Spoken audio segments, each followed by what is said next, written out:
It's Thursday, January 8th. Today on Your Morning Atlantic, community support. Neighbors and friends rally around the family of the young teen killed by 3 dogs. Your top news headlines just ahead. And the affordability crisis. We'll look at some of the essential expenditures that will impact your bottom line this year. That's in our 7 o'clock hour. Plus, feeding the dream, we'll chat with PWHL star and Stellarton's own Blair Campbell about the difference business and community support can have on athletes hoping to fulfill their Olympic dreams. All that and so much more just ahead on the Thursday edition of Your Morning Atlantic.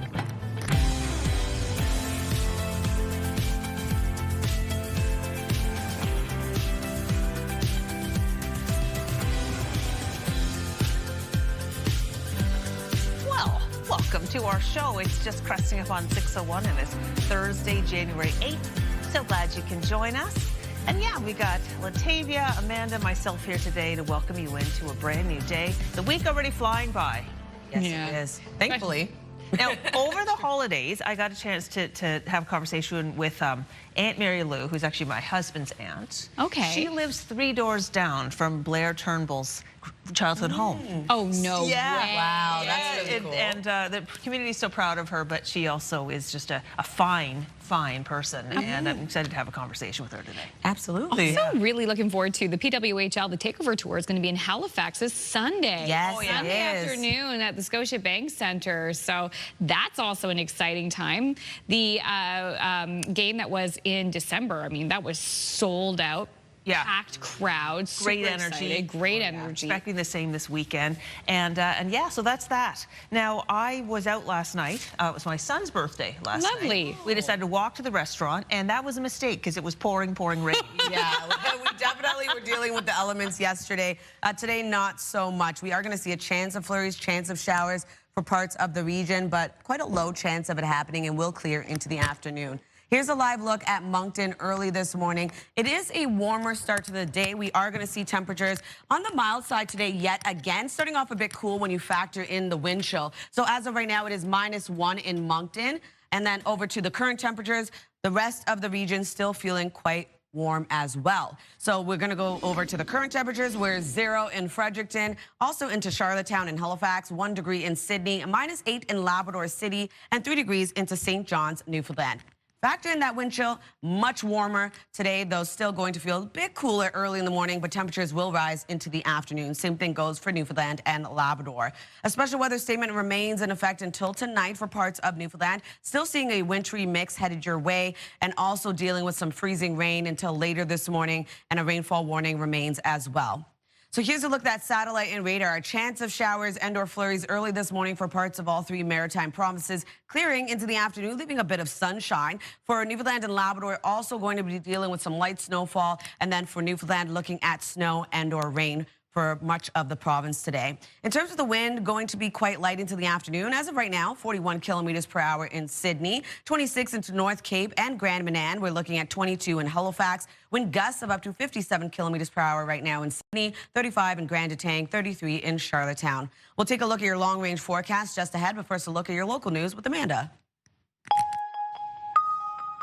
Thank you, Latavia. Friends of the family of a young teen who was killed in a dog attack in Shelburne County described the boy as someone happiest exploring and cycling through his neighborhood with friends. He was a little angel. When Dawn bought the house, she told me she bought it in hopes that it would give Drew the freedom to be able to play outdoors and have fun in nature. Last week, 13-year-old Drew Nickerson was returning home from a friend's house on his bicycle when 3 large dogs attacked him. RCMP now confirmed the attack involved 2 cane corsos and a Rottweiler. Police insist the owners have been cooperative and even requested their dogs be put down immediately. They've been affected by this tragedy as well, and they've been cooperating with us with anything we've asked. In less than 24 hours, a fundraiser for Drew's mother has raised over $60,000.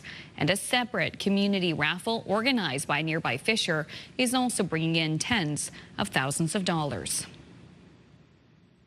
There was an unusual emergency situation near downtown Sydney yesterday. Buildings were evacuated, an alert was issued, and police cordoned off an area when an explosive device was found inside a downtown business on Pitt Street Wednesday morning. Cape Breton Regional Police noticed a broken window, and inside the auto repair shop, they found a live grenade. The grenade was safely disposed of by the military's explosive disposal unit from Halifax. Police say the investigation is ongoing. Video game maker Ubisoft has closed its studio in Halifax, eliminating 71 jobs 3 weeks after most staff members voted to unionize. The Paris-based company issued a statement yesterday saying the move had nothing to do with the union drive, citing the need for cost-cutting as the main reason. The studio was Ubisoft's first to unionize in North America. The company says it has been trimming its global operations for the past 2 years, well before the union announced in June that a majority of Ubisoft Halifax staff had agreed to file for union certification. A person from Ontario will face a judge in PEI today after police seized a significant amount of drugs and paraphernalia in a couple of recent searches. Police raided homes in Charlottetown and Stratford, collecting cocaine, oxycodone, hydromorphone, nearly $20,000 in cash and other items. Tristawana Christian remains in custody, facing a number of drug and weapons charges. A longtime cafe owner in Fredericton says she's selling out because she can't justify raising prices to cover soaring costs anymore. Ingredients like butter and chocolate are as expensive as ever, but so is labor, power, insurance, and property tax. So after 14 years, she says she's done. You really want to look and see your customers go gasp at a $7 croissant. We're talking double-digit increases across the board, whether it's food, labor, utilities, operating expenses, insurance. It's an incredibly steep increase in cost. At the same time, the consumers don't have as much money to spend on restaurants. Restaurants Canada says 41% of the country's eateries are currently not profitable. And Maritimers hunting for lactose-free milk might have to stop at more than one grocery store to find it right now. It's been difficult to find, and no one is exactly sure why. That being said, Ottawa established new rules around vitamin D content in cow's milk, goat's milk, and margarine in 2022, and the dairy industry had until January 1st to comply. My guess is that some of the verticals, some of the SKUs, like lactose-free milk, they haven't been able to adapt quickly or as quickly as with other SKUs or other categories. Sour cream has also been in short supply, but that can be traced to the closure of a plant in Quebec. Finally, scientists say they have found the clearest evidence yet that horned dinosaurs once lived in Europe. They showed off some fossil fragments in Hungary. There are parts of skulls and horns that once formed the face of a living dinosaur. Horned dinosaurs were common in Asia and North America, but their existence has long been uncertain in Europe. What a cool find. Again, to the untrained eye, looks like a bunch of cool rocks. Yeah. But to the trained eye, significant discovery. This is no surprise to me. I know that a lot of people in our region really dream about a trip to Europe. The dinosaurs were no different. Apparently, yeah. They're just like us. They're just like us. That's really cool. Yeah. Well, speaking of Europe, let's take a virtual trip there, shall we? Let's do it. They had a little blast of winter in Europe this week, and people living in and visiting Paris made the most of it. Here's the proof. Absolutely magical. I mean, it's totally different to being in Australia, where it's currently 41 degrees, I believe, down in Melbourne. So this is completely different for us. Yeah, Amanda can comment on the weather in Australia in summer. But in the meantime, we'll see people making snowmen, sledding on whatever they can find, because it's not usual to get this much snow in the Montmartre area. Been to the Montmartre area. It's super cool. If you go there, please ride the carousel. It's awesome. Look at this person somehow came up with skis. Like, they went home and they had these skis in their apartment, I guess. They're like, I have been waiting for this. It's now the time. Wow, that's really cool. That's amazing. I do love, I know we're so used to the snow, but I do love it when people get to see it for the first time and experience it because it is beautiful and magical. Yeah, It is. It is. For sure. No, definitely. Do we have any fresh snow in the forecast? Well, there's someone here who knows. Latavia will have the latest. She does have the Thursday forecast coming up. And also, too, I'll have your first look at your national and international news headlines. Good morning to our viewers in the hub city. It is quiet there this morning, weather-wise. Latavia has the forecast for this Thursday. Next.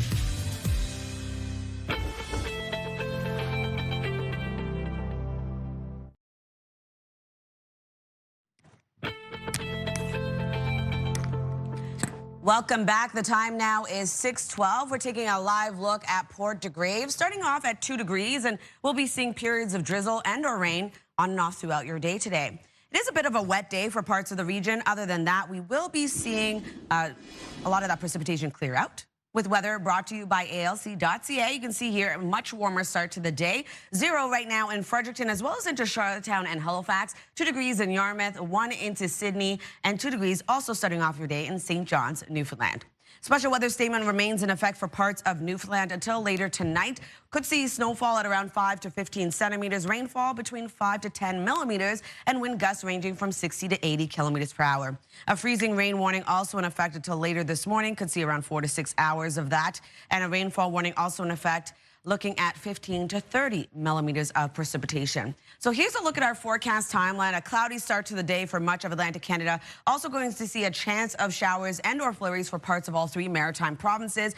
For parts of Labrador, still dealing with periods of snow this morning. And then for Newfoundland, looking at that wintry mix and a bit icy as well to start off your day. So keep that in mind when you are heading out and allot some extra time out on your commute. Into the afternoon, much of the same is expected, still holding on to a chance of some flurry activity and or rain for the Maritimes, and going to see a wintry mix still remain for parts of Newfoundland, but slowly clearing out of that province. Into this evening, much of the same, but a lot of that mixed precipitation clearing out of the Maritime region, a bit cloudy into tonight, and still holding on to that wintry mix for parts of Newfoundland as we head towards Friday morning.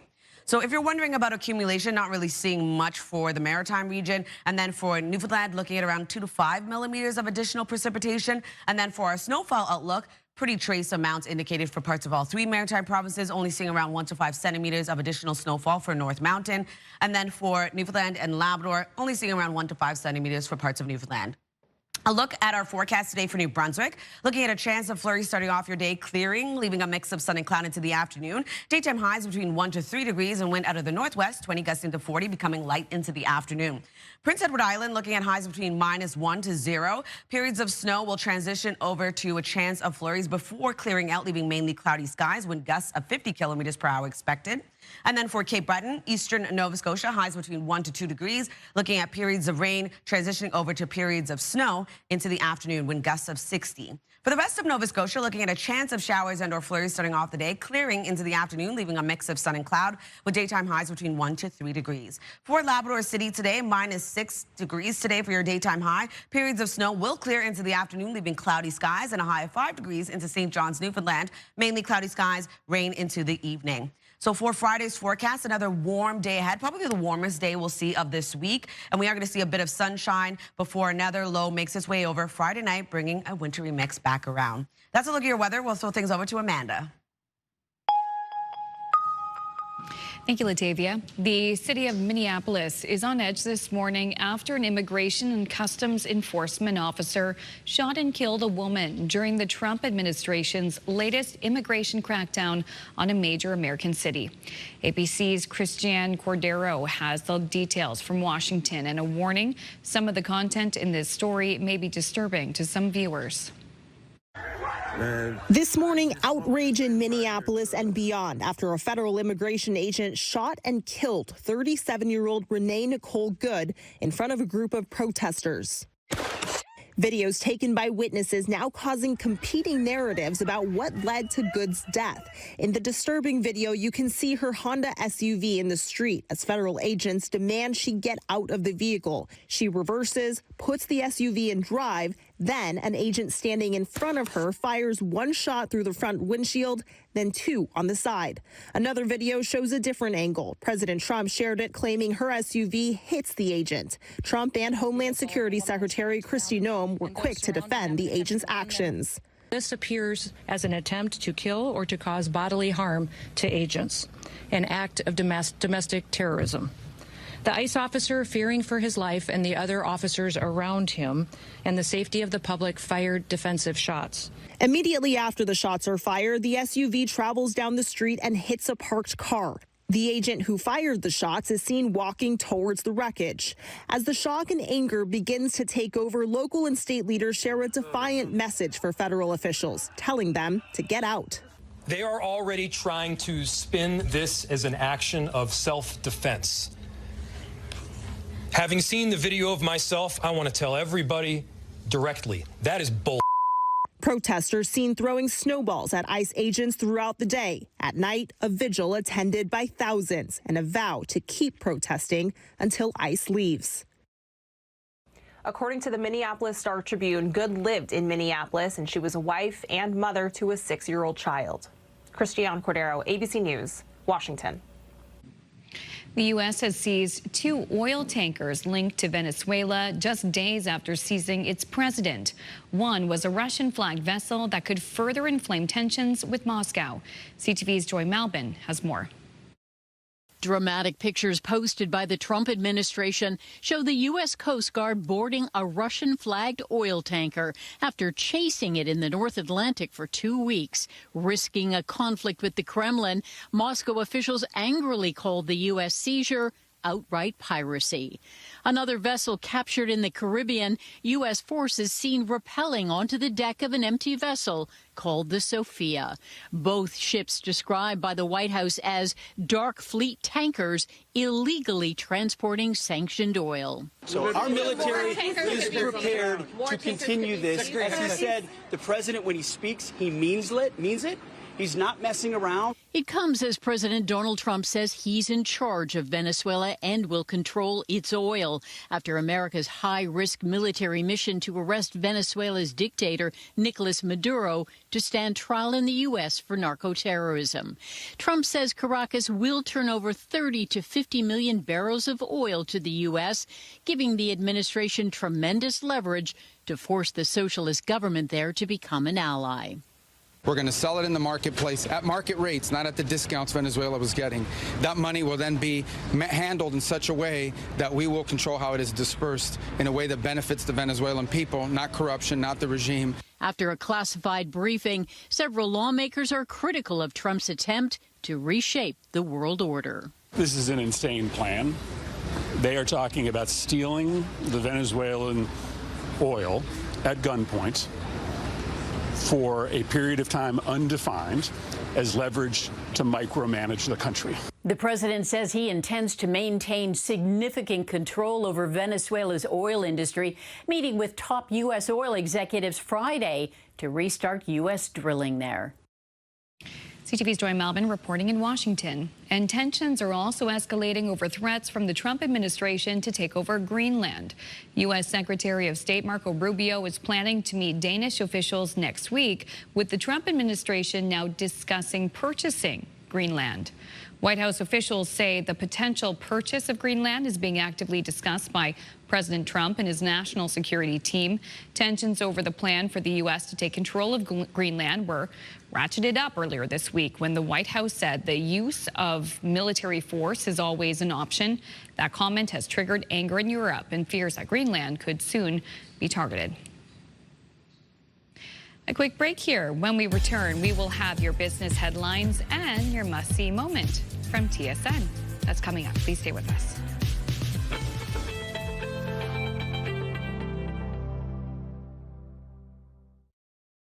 Move Mornings with Aaron and Peter. Weekday mornings on Move 100. The most fun in the morning.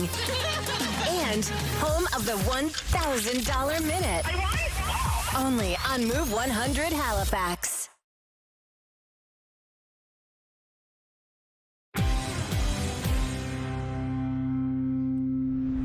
Welcome back. back. It's almost 6:25 on this Thursday, and it's time now to check in with our friends at TSN Sports Center for today's must-see moment. Hello there, Kara Wagland inside the Sports Center newsroom with your must-see moment from Wednesday. And for it, we head to Charlotte, where the Raptors were in town. Toronto down 2 in the dying seconds. Manuel quickly with the catch and shoot off the inbound. He calls game from downtown with a huge buzzer beater. The Raptors rallying from a 10-point deficit in the fourth quarter. It's their 5th win in 6 games, and quickly, very quickly, earned your must-see moment from Wednesday. Coming up tonight on TSN, we've got the college football playoff semifinal between number 10 Miami. They're going up against number 6 Ole Miss. It all gets underway at 6 p.m. Eastern on TSN 1. That's all for now from Sports Center. Have a great day.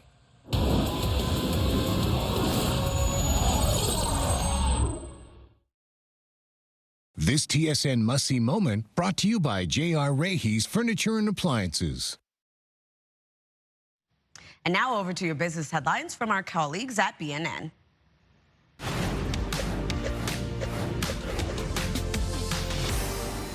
The U.S. now says it will control Venezuela's oil industry indefinitely. Washington also says it is importing over $2 billion worth of oil from Venezuela. The barrels of heavy crude will be refined in the U.S. The news sent the global price of oil down today, but Canadian crude has been slipping all week, with concerns that the heavy, sour crude Venezuela will export will compete with similar Canadian product. Here are the closing numbers for the day. The Canadian dollar is down to 72.16. West Texas Intermediate is down to 56.32. Western Canadian Select down over $1 to 43.05. And the TSX lost 271 points today, but remains above 32,000. Those are your business headlines. I'm Morella Fernandez. Taking a look at our 3-day forecast for New Brunswick, a daytime high of 2 degrees today, looking at some scattered flurries, clearing, leaving a mix of sun and cloud. And then on Friday, looking at a chance of flurries and or showers throughout the day with a high of 3 degrees. Evening, rain expected. And on Saturday, rain continues with a high of 8 degrees.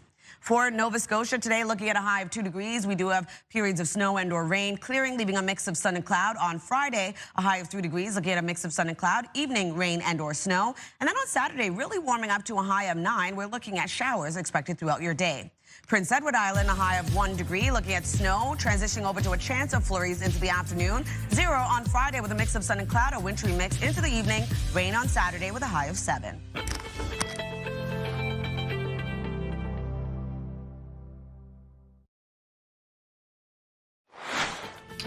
Coming up this half hour, the Move Morning Chat. Today we're looking at you procrastinators. We want to know what you have been putting off.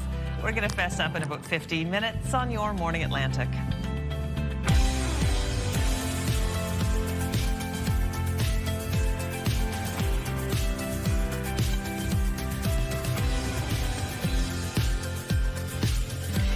Good morning, Atlantic Canada. Thank you so much for joining us. It is Thursday, 6:30, and we cannot put off putting on this show. We gotta come on air no matter what's happening, 6 a.m., 6 till 9, and we're happy that you join us for the ride every morning. Oh, yeah. It's so funny, TV time versus normal life. Yeah. Like in real life, I'm actually really not a great manager of time. I like to drag my heels, but not when you're on TV. No. You gotta be on time. You got like it is the deadline is like it's real. More real than a flight. Like it is to the second. It is happening, and sometimes we're running around, and then we're sitting here like seconds before. Whew. All right, there we go. Yeah. And no one's busier these days than, well, Latavia, you as well in the news, because it's been a wild time in news. But the weather's ever changing these days. I know. We continue to have these systems moving through the region. Definitely a warm-up, though, we're seeing this week, which is nice. We'll take it. Even though we do have a chance of showers and or flurries for much of the Maritime region today, we'll take that, too, because it's going to clear out. We are going to see sunshine into the afternoon. And that goes for Yarmouth as well. 2 degrees starting off your day. We do have a chance of some flurry activity early in the morning. We'll clear, leaving sunshine. You could also see a chance of showers early on as well. 0 starting off your day in Halifax, as well as into Fredericton and Charlottetown. 1 degree in Sydney, -8 in Labrador City, and 2 degrees starting off your day in St. John's, Newfoundland. Seeing the wind chill factor in, but quite light compared to even yesterday's wind chill. So just something to keep in mind early this morning. Temperatures will continue to rise into the afternoon. As of right now, we do have a special weather statement remaining in effect for parts of Newfoundland, still dealing with a wintry mix today, a bit icy as well, with that freezing rain warning in effect, and a rainfall warning just ended, actually. Over to our satellite and radar, you can see here a wintry mix across the region today. Only a chance of showers and or flurries for parts of the Maritime region, clearing, leaving a mix of sun and cloud for the most part into the afternoon. Labrador still dealing with periods of snow early in the morning, will clear into the afternoon as well. And then for Newfoundland, still dealing with an icy mixture that will clear eventually into tonight. Here's a look at the current wind across the Maritime region, 35 kilometers per hour this morning in Sydney, 30 into Grand Etang. 28 in North Cape and 20 into Charlottetown. Wind gusts of up to 48 kilometers per hour in Sydney, 41 in Grand Etang, 31 in Charlottetown, and 30 in Halifax. We'll take another look at your long-range forecast coming up, but first a look at your local news with Amanda.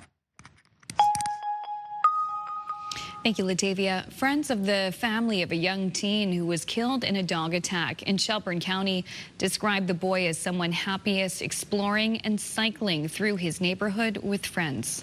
He was a little angel. When Dawn bought the house, she told me she bought it in hopes that it would give Drew the freedom to be able to play outdoors and have fun in nature.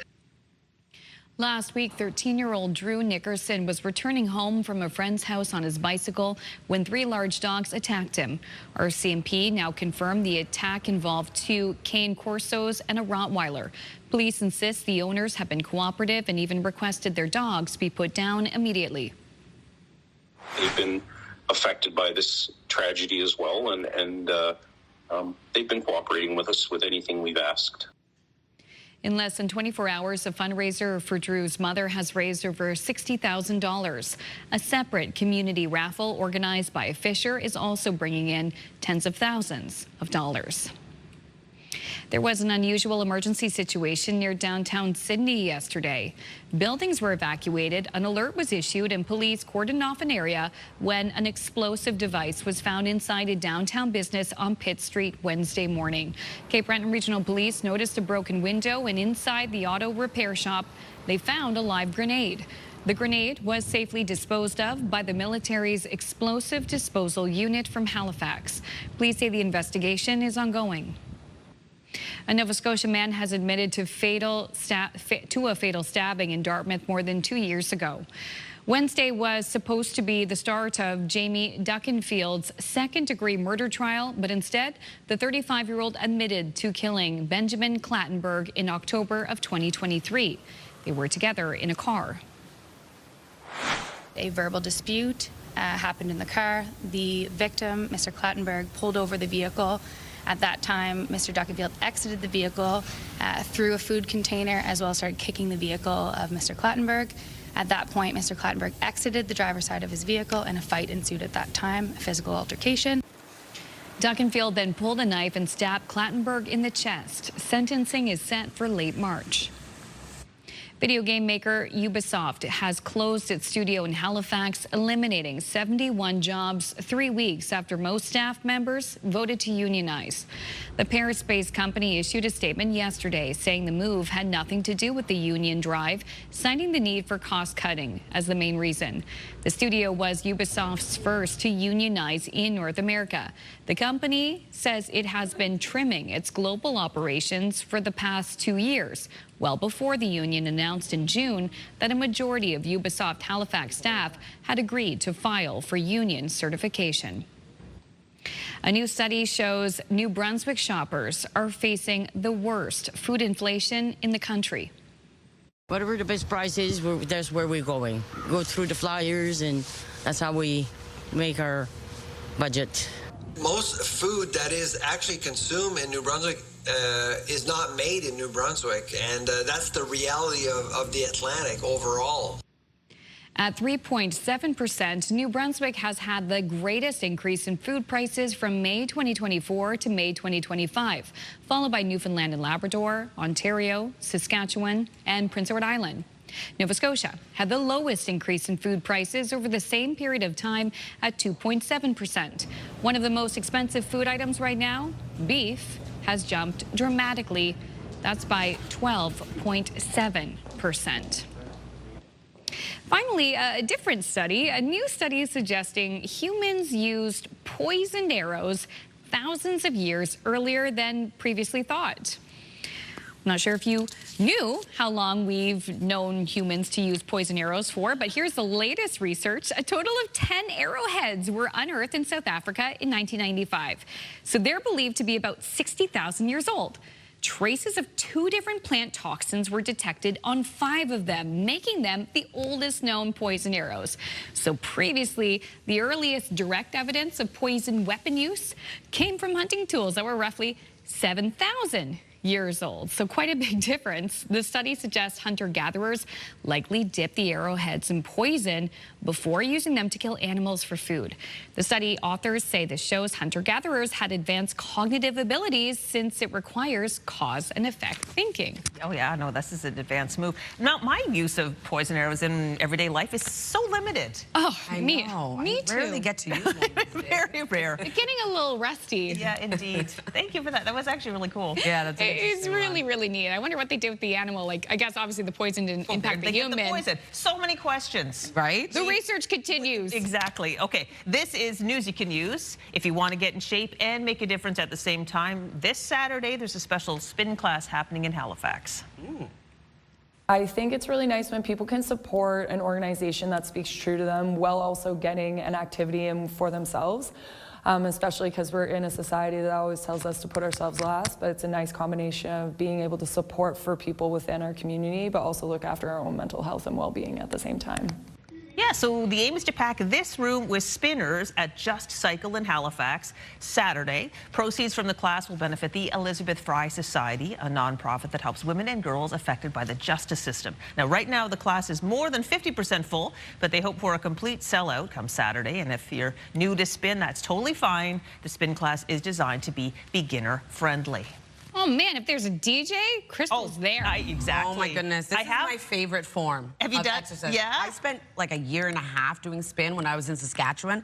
I was obsessed. It's fun. I've It's done hard, it but one fun. time. It's so I've never sweat more in my life. Oh yeah, like I'm oh the my kind gosh. of person that needs someone yelling at me in motivation. Like let's do it, and the music really helps. And like the you're at a lights. club, but you're working out. Oh, especially when you have an instructor who's like, "Come on, team, push. We're in it together." So good. Oh my gosh, no, it sounds like it's gonna be great. So that's Increase this Saturday. resistance. Just Cycle. Just Cycle for a just cause. Exactly. Hey, yeah. Still ahead, we have your entertainment headlines on this Thursday. Coming up next, don't sit on this. It's the Move Morning Chat today. We want to know what's something you have been putting off. We know there is something top of mind. You're like, ugh, I really need to do that. We'll share your thoughts after the break. It is 6:40 right now. We'll be right back.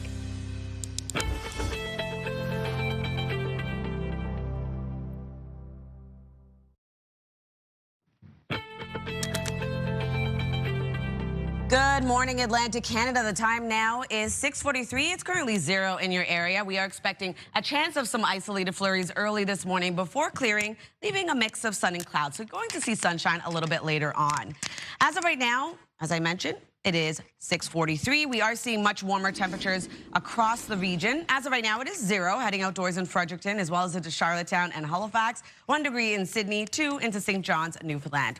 Special weather statement remains in effect for parts of Newfoundland until later tonight. We are going to see snowfall at around 5 to 15 centimeters, rainfall between 5 to 10, and wind gusts 60 to 80 kilometers per hour. Over to the freezing rain warning currently in effect. This will be around 4 to 6 hours of freezing rain. That rainfall warning has now ended. Here's a look at our forecast timeline. So we are looking at a chance of flurries and or showers for parts of all 3 maritime provinces. A bit of a cloudier start to the day right across the region. We are seeing periods of snow early this morning for parts of Labrador. That will clear into the afternoon as well. And for Newfoundland, we are going to see an icy mixture today, looking at periods of snow, periods of rain, and a risk of freezing rain. Into the afternoon, much of the same is expected, starting to see a lot of that precipitation slowly clear out of the maritime region, seeing a bit of sunshine into the mid to late afternoon. And for Newfoundland, still holding on to a wintry mix as we head towards early Friday morning. If you're wondering about our accumulation totals for rainfall, quite light for the Maritime region, only seeing around 2 to 5 millimeters for St. John's. And then for our snowfall outlook, seeing 1 to 5 centimeters of accumulation for North Mountain and looking at around 1 to 5 centimeters as well for parts of Newfoundland. Today, we're looking at a chance of some flurry activity early in the morning for New Brunswick. That will clear out, leaving a mix of sun and cloud with daytime highs ranging from 1 to 3 degrees. Wind out of the northwest, 20 gusting to 40. For Prince Edward Island, highs between -1 to 0, looking at periods of snow, transitioning over to a chance of flurries into the afternoon, wind gusts of 50 kilometers per hour. For Cape Breton, eastern Nova Scotia, highs between 1 to 2 degrees. Periods of rain transition over to periods of snow into the afternoon, wind gusts of 60. And then for the rest of Nova Scotia, daytime highs between 1 to 3 degrees, looking at a chance of showers and/or flurries, clearing, leaving a mix of sun and cloud into the afternoon as well. For Labrador City, a high of -6 degrees today. Snow will transition over to cloudy skies into the afternoon, and high of 5 degrees into St. John's, Newfoundland, mainly cloudy skies, transitions over to rain into the evening. Friday's forecast, another warmer day ahead. We are going to see a bit of sunshine for parts of Atlantic Canada. Also going to see a bit of mixed precipitation return into the evening, looking at rain and/or snow moving in for the Maritimes, and also seeing snow for parts of Newfoundland and Labrador. Into Saturday's forecast, the warmest day ahead. We do have mixed precipitation yet again, for the most part, looking at rain for the Maritime region and looking at snow for mostly Newfoundland and Labrador. That's a look at your weather. We'll throw things over to the Move Morning Chat.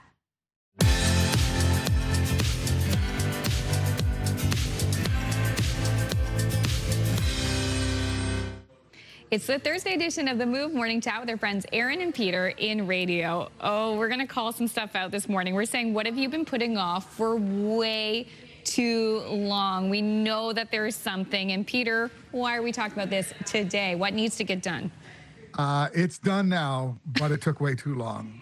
Changing the batteries in the key fobs in the car that my wife drives. Okay? Yes. I promised that I would do that. They've been dying. You had to get really close to the car before you could unlock it.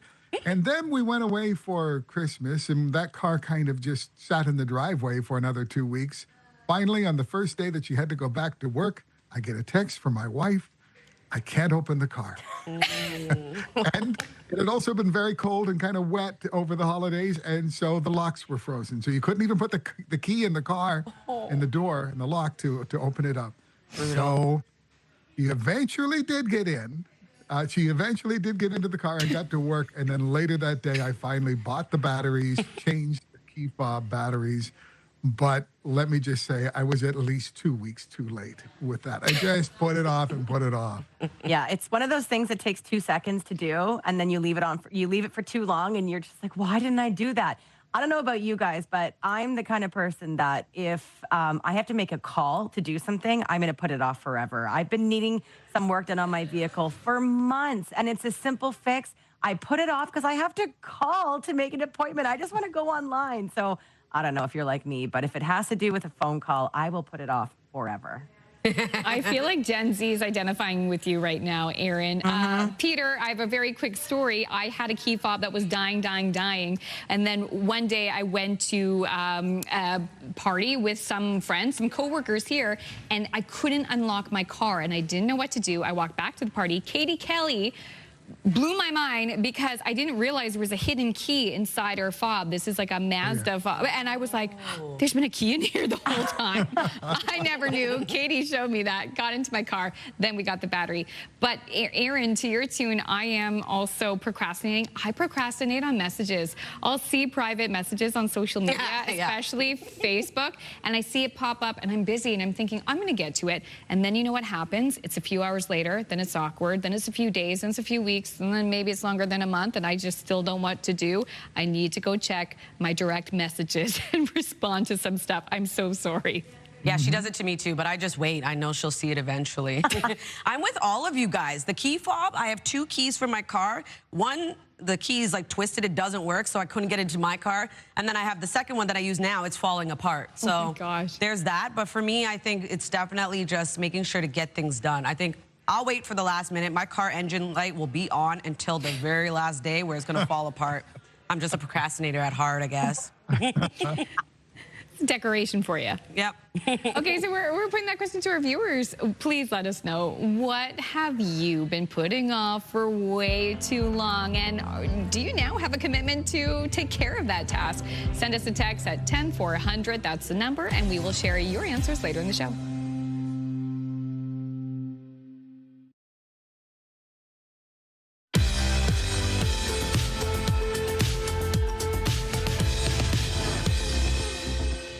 All right, it's time now for your entertainment headlines. For that, we turn our attention over to Hollywood. The nominations for the 32nd Annual Actor Awards are out, or formerly known as the SAG Awards. The cast of One Battle After Another and Sinners saw nominations in multiple film categories. On the TV side, it was all about the Seth Rogen comedy series, The Studio. Harrison Ford, meanwhile, is set to receive the SAG-AFTRA Life Achievement Award.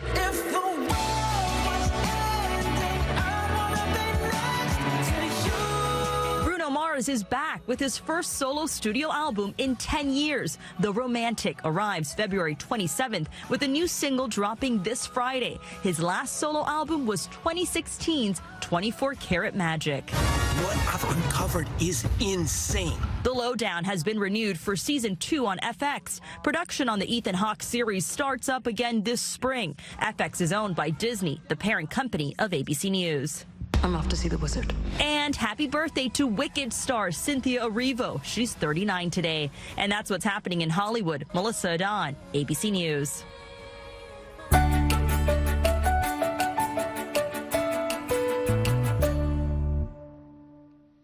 Hope for Wildlife is looking ahead to a busy year of rescues after a 2025 was booked for the was in the record books. Yeah, exactly. CTV's Mike Lamb met with founder Hope Swinnermer to talk about what's ahead for the Animal Rescue Center. Jesse. We had an amazing year in 2025 at Hope for Wildlife. And first off, thank you to everybody that supported us and helped us out, made donations. It's very much appreciated for us to be able to do this work that we do. We saw over 6,600 patients this year alone. About 63% of them were birds, and the rest were mainly mammals. But of course, we have reptiles and amphibians and a little bit of everything thrown in there. We had a lot of really great highlights this year. One thing that we accomplished was we got a new turtle trauma center built. And we got it open late August, and we had over 150 patients just come in after the opening. It's a beautiful facility, one of a kind in Nova Scotia. We'll be able to help all injured turtles. A lot of them get hit by cars. We finally got permission to go forward slowly with the black bear rehab possibilities, and we're very much looking forward to that. Wetlands are some of the richest and most vibrant habitats in Nova Scotia. Another thing we've always wanted to do is take part in children's education, and we got accepted into grade 4 study works, and we're part of the curriculum for grade 4 this year, which is really exciting for us. And it's been a goal of mine for 30 years. And this year we prepared the data that would meet the criteria for the school system for grade 4 students. And they will take part in this curriculum in grade 4, and it will be a big part of their daily classroom work. Another thing we've done to not only help the animals in Nova Scotia to get them into us quicker, it will help the volunteers too. We've created a new app, and we've been running with it for over just a year now. So when volunteers sign up to help us anywhere in Nova Scotia, we post up all the injured animals. They can respond whether they're willing to go and pick up that animal. It just helps get those animals in for medical care quicker. Let's always think about our wild world. If you have conflicts, if you have questions, don't hesitate to call us. And again, a big thank you to everybody that made 2025 possible.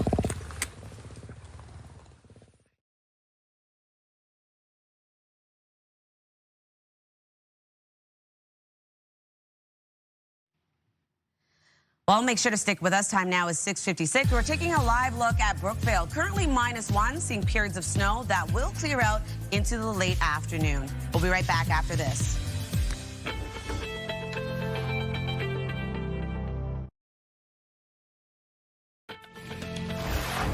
It's Thursday, January 8th. Today on Your Morning Atlantic, community support. Neighbors and friends rally around the family of the young teen killed by 3 dogs in Shelburne. Your top news headlines just ahead. And the cost of living, is it going down anytime soon? We speak with the political scientist about the affordability outlook for 2026. That's coming up later this half hour on Your Morning Atlantic.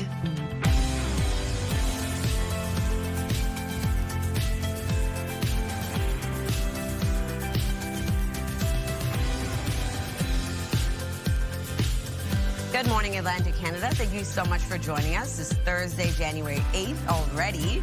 Flying by slowly but surely through this week at least. Yes. See what the month brings. We'll see what it brings. And today, the weather bringing some school closures around parts of Nova Scotia today.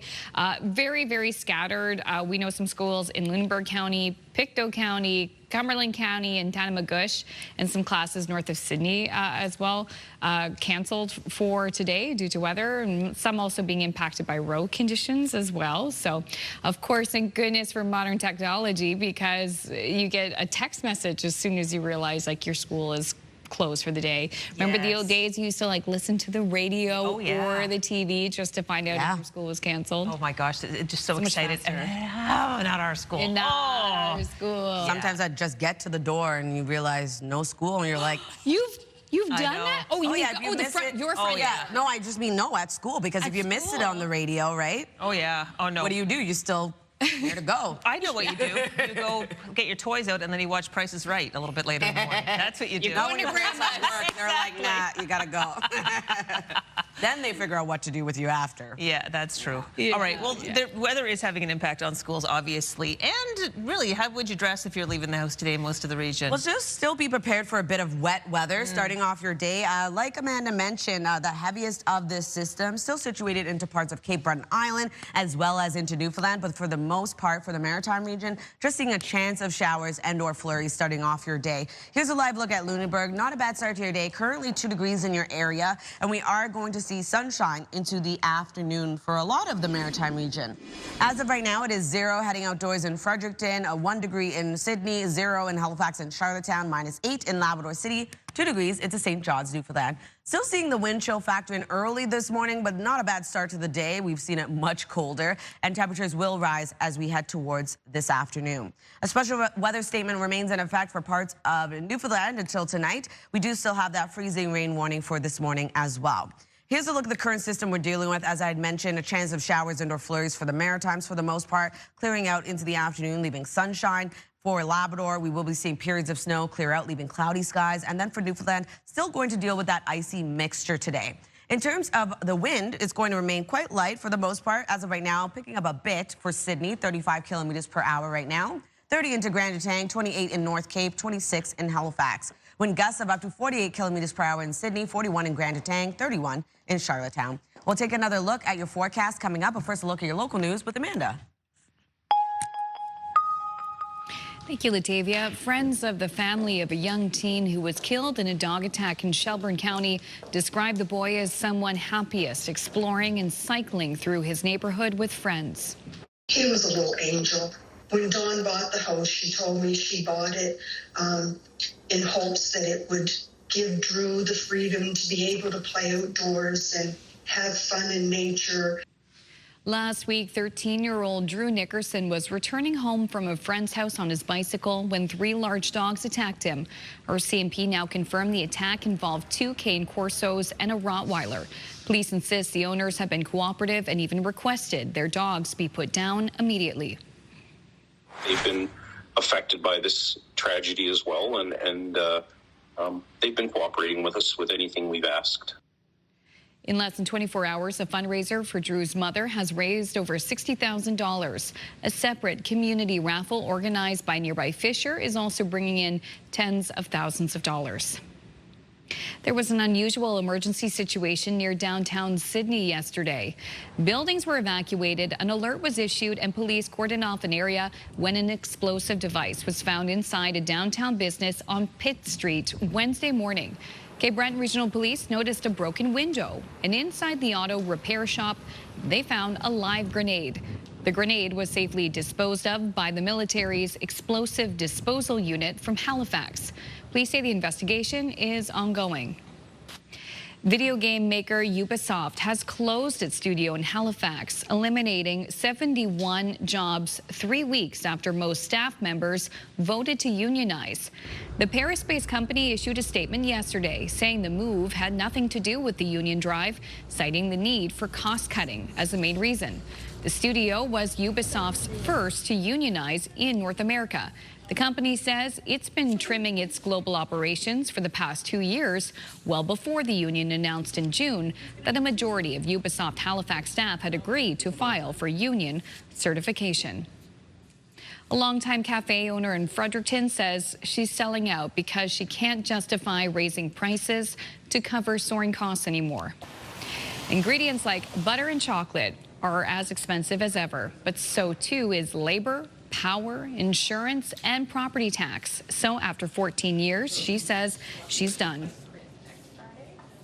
You really want to look and see your customers go gasp at a $7 croissant. We're talking double-digit increases across the board, whether it's food, labor, utilities, operating expenses, insurance.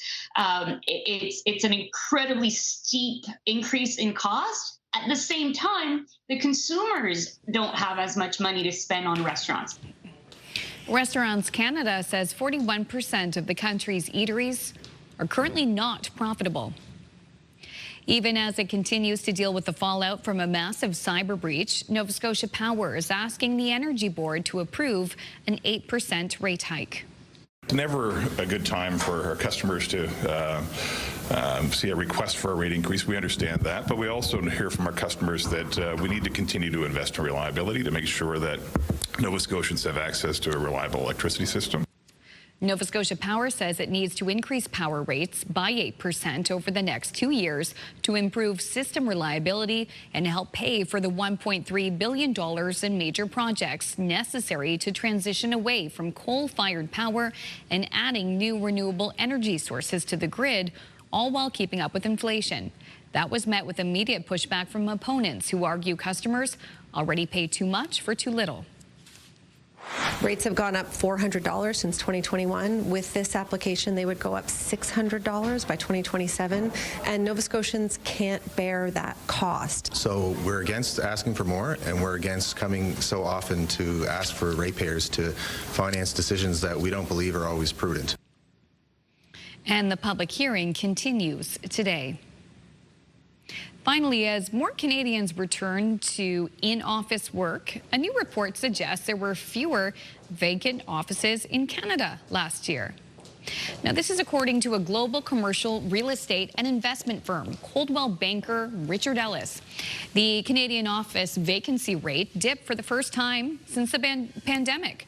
CBRE says the national vacancy rate was 18% at the end of 2025, down slightly from a year earlier. So it does seem that fewer people are working from home. Yeah, that more in person. Interesting how the cultural shifts have changed. The pandemic was 2025, so that's 6 years ago now. It's hard to believe it's far away. Wild. Yeah. We're starting to swing the other way again. But interesting, I saw in downtown Halifax actually is a new loft apartment building that is a converted office space.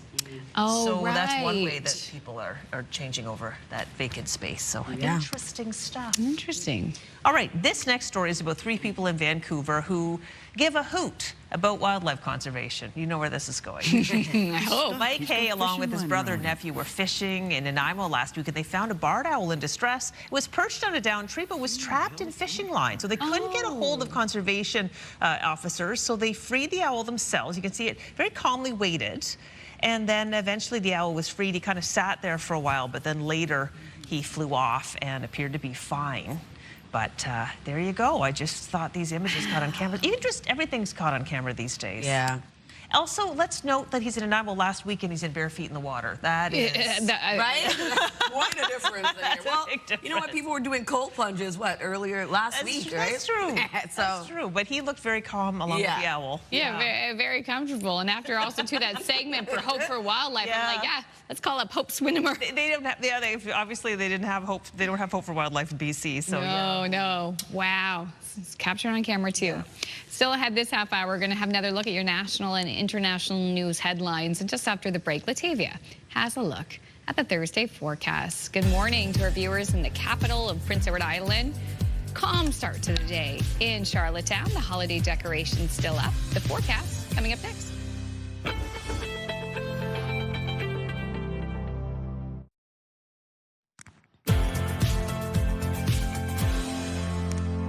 Good morning and welcome back. The time now is 7:13. We're taking a live look at Bedeque. Starting off at 1 degree this morning, we are seeing pretty cloudy skies, a bit of sunshine looking as the sun begins to rise. We do expect some periods of snow before transitioning over to cloudy skies, so could still happen. Something to keep in mind when you are heading out today.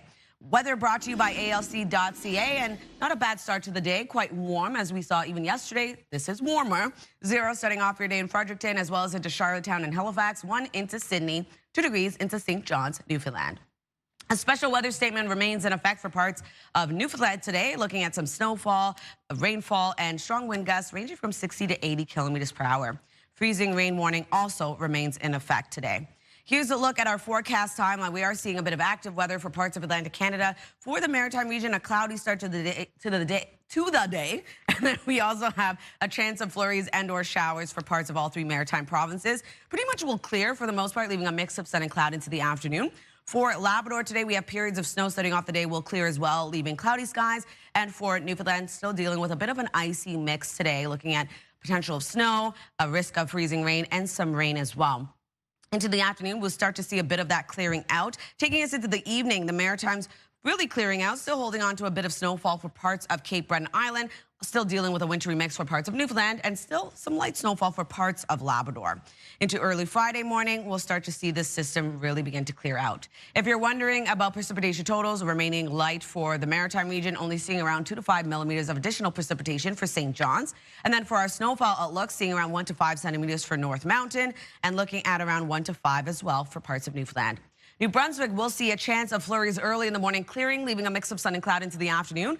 Highs will range from 1 to 2 degrees today, wind gusts of 40. For Prince Edward Island, looking at highs between -1 to 0.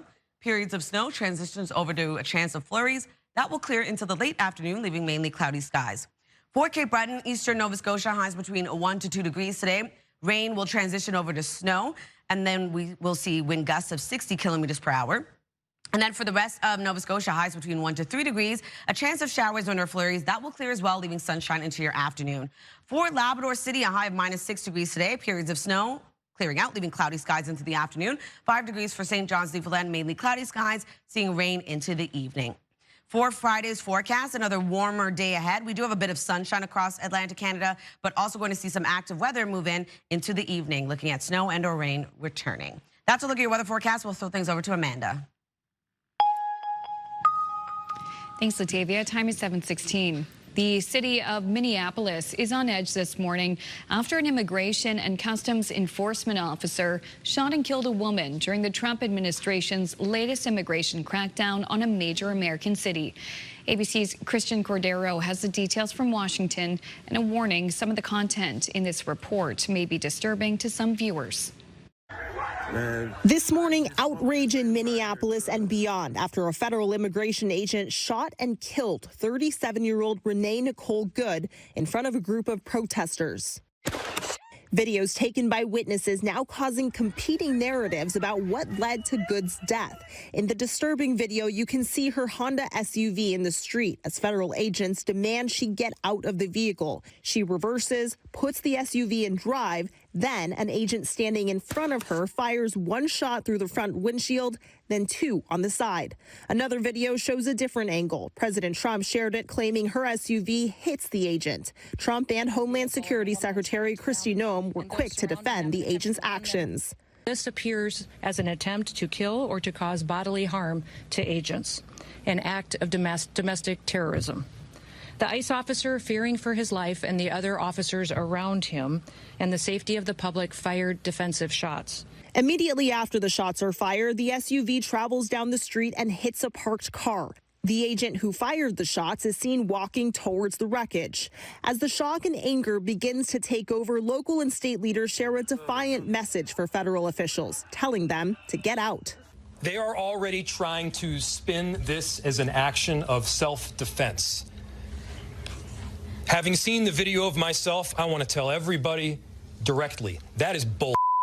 Protesters seen throwing snowballs at ICE agents throughout the day. At night, a vigil attended by thousands and a vow to keep protesting until ICE leaves.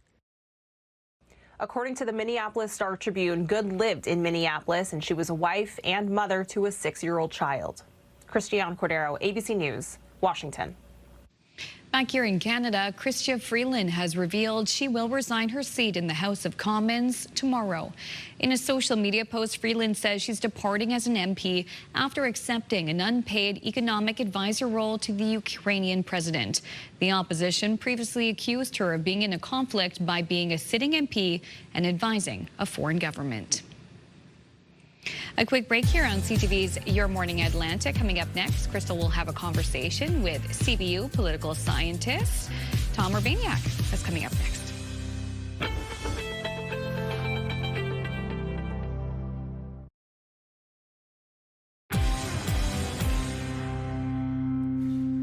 Ask about anyone in Atlantic Canada, and they'll tell you they are challenged to keep up with the rising cost of living. And it's not just consumers feeling the pinch. Businesses, organizations, and all levels of government are dealing with rising expenses and increased spending. Here to delve into the subject is political scientist Tom Urbaniak, who is also the director of Cape Breton University's Tompkins Institute and past chair of the National Trust for Canada. Good morning, Tom. Good morning, Crystal. So let's talk about affordability, hot topic these days. It's a challenge for so many. Let's begin with the rising cost for electricity. I know Nova Scotia Power is currently presenting its case to the UARB to raise rates. If they're successful, what kind of implications will this have? These next few weeks are going to be critical, I think, for public utilities, and we'll see the extent to which the shocking proposals are actually going to be shocks in the system. Nova Scotia Power has argued that it needs these increases in order to maintain a certain level of service and to keep the infrastructure up. But its rate increases have been a major source of controversy, and rightly so, in this province. Recall that in the last provincial election campaign, the provincial government pledged to somehow cap these rate increases at the rate of inflation. It doesn't look like that's what's going to happen, but we're going to see, I think, some really interesting arguments by Nova Scotia Power and by the consumer advocates about what is really justified. The problem here is that we don't have all the information we really need about the business operations of this company. This is not truly a public utility. This is a private company. There are executives, there are executive pay packages that we only know a little bit about. And so we won't really get the full picture even once a final decision is rendered. You raised some great points there that I hadn't considered for sure. Well, speaking of utilities, I know Halifax Water, I know you're in Sydney, but Halifax Water is looking to raise rates and improve because of improving infrastructure. And I know that that there are many people who are in the same boat as far as other utilities in Atlantic Canada. So paying for infrastructure, that is very, very costly. There are some thoughts about who should be paying for this. Who do you think should be paying for these costs? Yeah, and there is another shock, potentially double-digit increases. And again, the justification is presented as making sure that this infrastructure doesn't fall apart. As we speak, there are some pretty dramatic examples, urban examples in Canada, Calgary, where there are all kinds of accusations being traded that the system was neglected for years. And now you have these major water main breaks that are disrupting services in large swaths of the city. So you won't have a direct reference to that when a final decision is made about the rate increases for water customers in Halifax. There will be significant rate increases at the end of the day, based on the principle that the user pays. So you use more water, you pay more, but the overall cost per unit to all residents, to all users, is inevitably going to go up, and I don't see an end in sight for this, unfortunately. All right, let's talk about the rising cost of food. We've only got about a minute left, Tom, but I know that this is a huge issue. What are the wider impacts of the rising cost of food? Yeah, so the cost of food is expected to go up more than the rate of inflation in Nova Scotia by some analyses and calculations, maybe double the rate of inflation. And then certain types of food, meats, for example, will probably see increases greater than that. And then there are these huge variables, like what will the oil prices be in the coming year? They're a little bit lower now, but if those go up, then that will affect the price of food. And this is where the sticker shock really comes in. And this is what all of us see every day or every few days as we try to fill up the shopping carts. And that's often where this debate about affordability centers, is on those basic staples and not on the luxury items. And unfortunately, I don't see a lot of relief, and I don't see a lot of public investment in relief either. Nova Scotia has announced that it will probably be running a deficit of $1.3 billion. So that means only limited increases to things like income supplements or other affordability measures. So it's not going to be an ideal year, 2026, for affordability as far as most Nova Scotians are concerned. Well, Tom, sadly. Yes, I appreciate your conversation. I know you don't have a crystal ball, but everything is playing out to the point that prices are not going to be dropping anytime soon, and we really do appreciate your thoughts. I'd love to have a longer conversation. I know that there's so much going on here. Anyway, thank you so much. It's a pleasure, Crystal. Thank you. Have a good day. You too. Taking a look again at our 3-day forecast for New Brunswick. A high of 2 degrees today. We do have scattered flurries that will clear, leaving a mix of sun and cloud. On Friday, a high of 3 degrees. We do have a chance of flurries and or showers. Transitions over to rain into the evening. On Saturday, warmest day, 8 degrees with periods of rain across the province. Nova Scotia looking at a high of 2 degrees today. We do have snow and or rain clearing, leaving a mix of sun and cloud. 3 degrees on Friday as sunshine returns, but we do have mixed precipitation returning into the evening. On Saturday, a high of 9 degrees and showers expected. Prince Edward Island looking at snow, transitioning over to scattered flurries with a high of 1. 0 on Friday with a mix of sun and cloud, looking at snow and or rain into the evening. 7 degrees on Saturday with rain.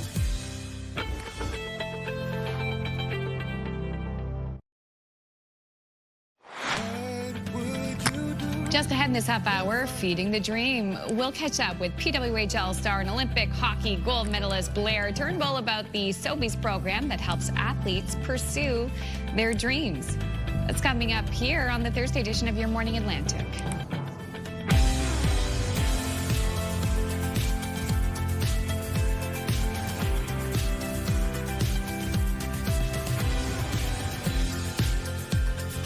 In and join us. We're halfway through the show. If you're just getting up, good morning. So happy that you joined us. 7:31 on this Thursday, January 8th. So we have weather out there impacting news. I know you've got some school closures that you mentioned. Yes, and I also want to mention, too, we have a full list of those school closures and delays on our website, ctvnewsatlantic.ca. So thank you to Natalie on our web team for putting that list together. We do have some scattered school closures in Nova Scotia, like in Lunenburg County, parts of Tatamagouche. Like, go to our website, because it truly is scattered. Well, it is, and weather is making news a lot these days, Latavia. Yeah, like Amanda mentioned, scattered. We're looking at some scattered flurries, some scattered showers across parts of the Maritime region, a bit heavier into parts of Newfoundland and Cape Breton. So it makes sense that we are seeing some of those school closures. A lot of this system will continue to clear out, though, as we head towards this afternoon. Here's a live look at Edmundston. Lots of snow there. Yeah. Always a winter wonderland. Absolutely. And you know what? It's not even as cold as it usually is today. It's minus 3 degrees in their area. And we are going to see a bit of sunshine a little bit later as a lot of this mixed precipitation clears out of the Maritime region for the most part. 0 right now in Fredericton, as well as into Charlottetown and Halifax. 1 degree in Sydney. 3 into St. John's, Newfoundland. Still seeing it feel a bit cooler this morning with the wind chill, but will be continuing to warm up into the afternoon for our daytime highs. In terms of the watches and warnings in effect, special weather statement still remains in effect for parts of Newfoundland until later tonight. We do have that freezing rain warning as well. Over to our satellite and radar, we do have that chance of showers and or flurries for much of the Maritime region, clearing, leaving sunshine into the afternoon for the most part. And then for parts of Labrador and Newfoundland, seeing a bit of an icy mixture today. In terms of the wind, will remain quite light, especially into the afternoon. But as of right now, it is 33 kilometers per hour in Sydney, 31 into North Cape, 28 kilometers per hour in Grand Etang with 24 in Halifax. Wind gusts about 46 in Sydney, 33 in Canso. We'll take another look at your forecast just ahead, but first a look at your local news with Amanda. Thank you, Latavia. Dozens of high-tech jobs in Halifax have evaporated. A world-leading video game maker has decided to close its maritime operation, throwing 71 people out of work, effective immediately.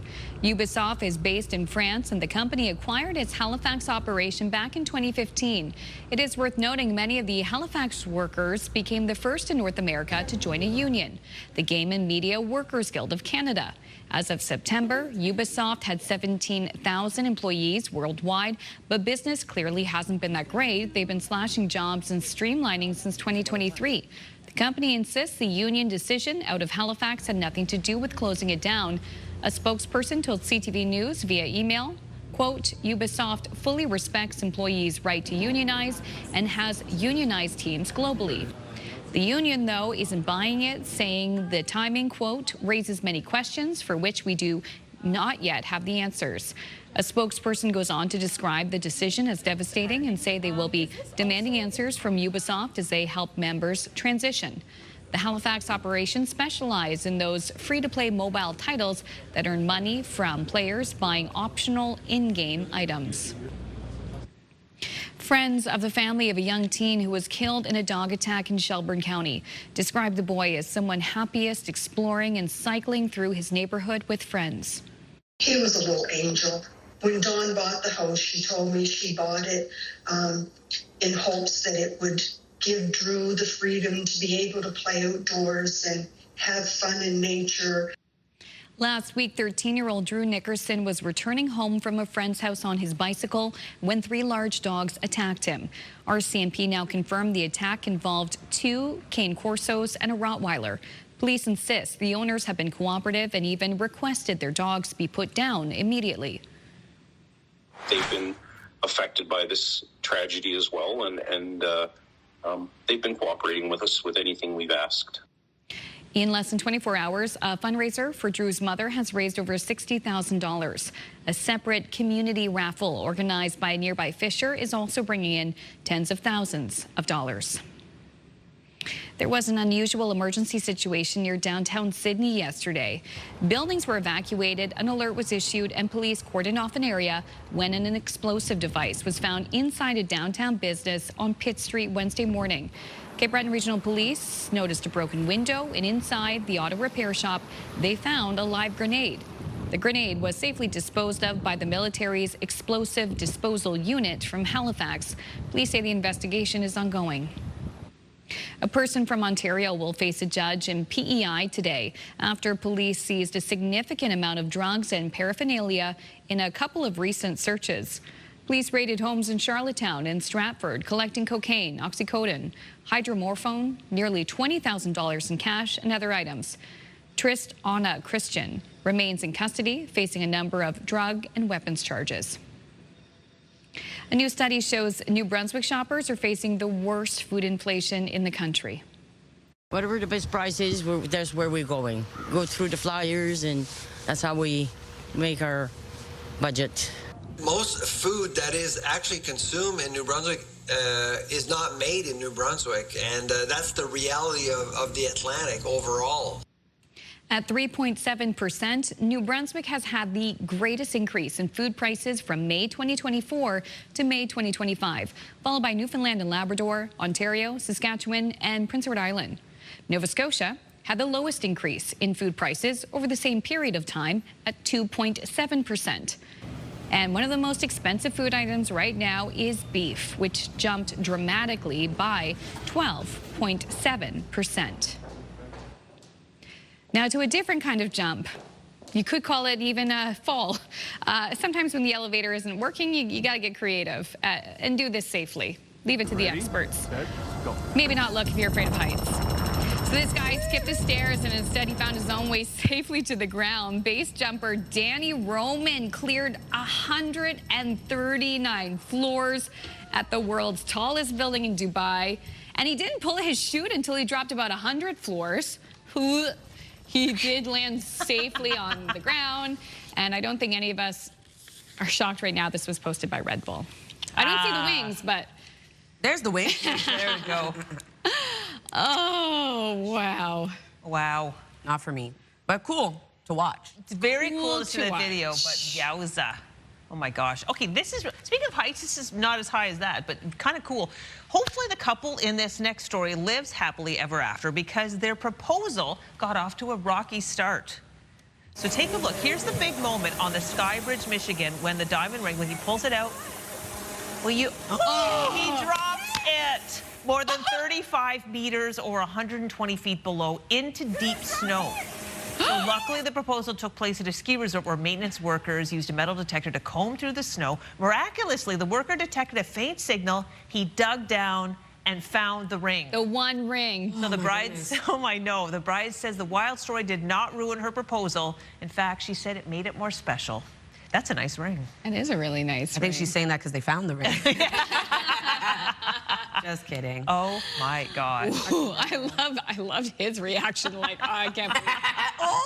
Oh. Beautiful ring. Yeah. That is stunning. Just Marina, see if, oh my gosh.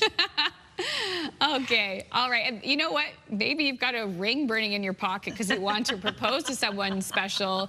That's the focus of that's kind of the focus of our Move Morning Chat. We're asking about something that you're procrastinating, like something that you've been putting off, you mean to do. What have you been putting off for way too long? Maybe sometimes people have long engagements as well. Oh, that's a good one. You never know. We're talking mainly about car issues, but just send us a text, 10400. What have you been putting off for way too long? 10400 is the number, and we'll share some answers later in the show. I love that. Okay, I want to hear the responses. I have to think of what mine is. Got to think of it. Anywho, let's move along with the show. Yeah, we're going to take another break. Stay with us. Latavia will have another look at the full forecast. Also, too, feeding the dream. Business and community support make a huge difference to young athletes across the country as they pursue their Olympic hopes. We'll have details coming up.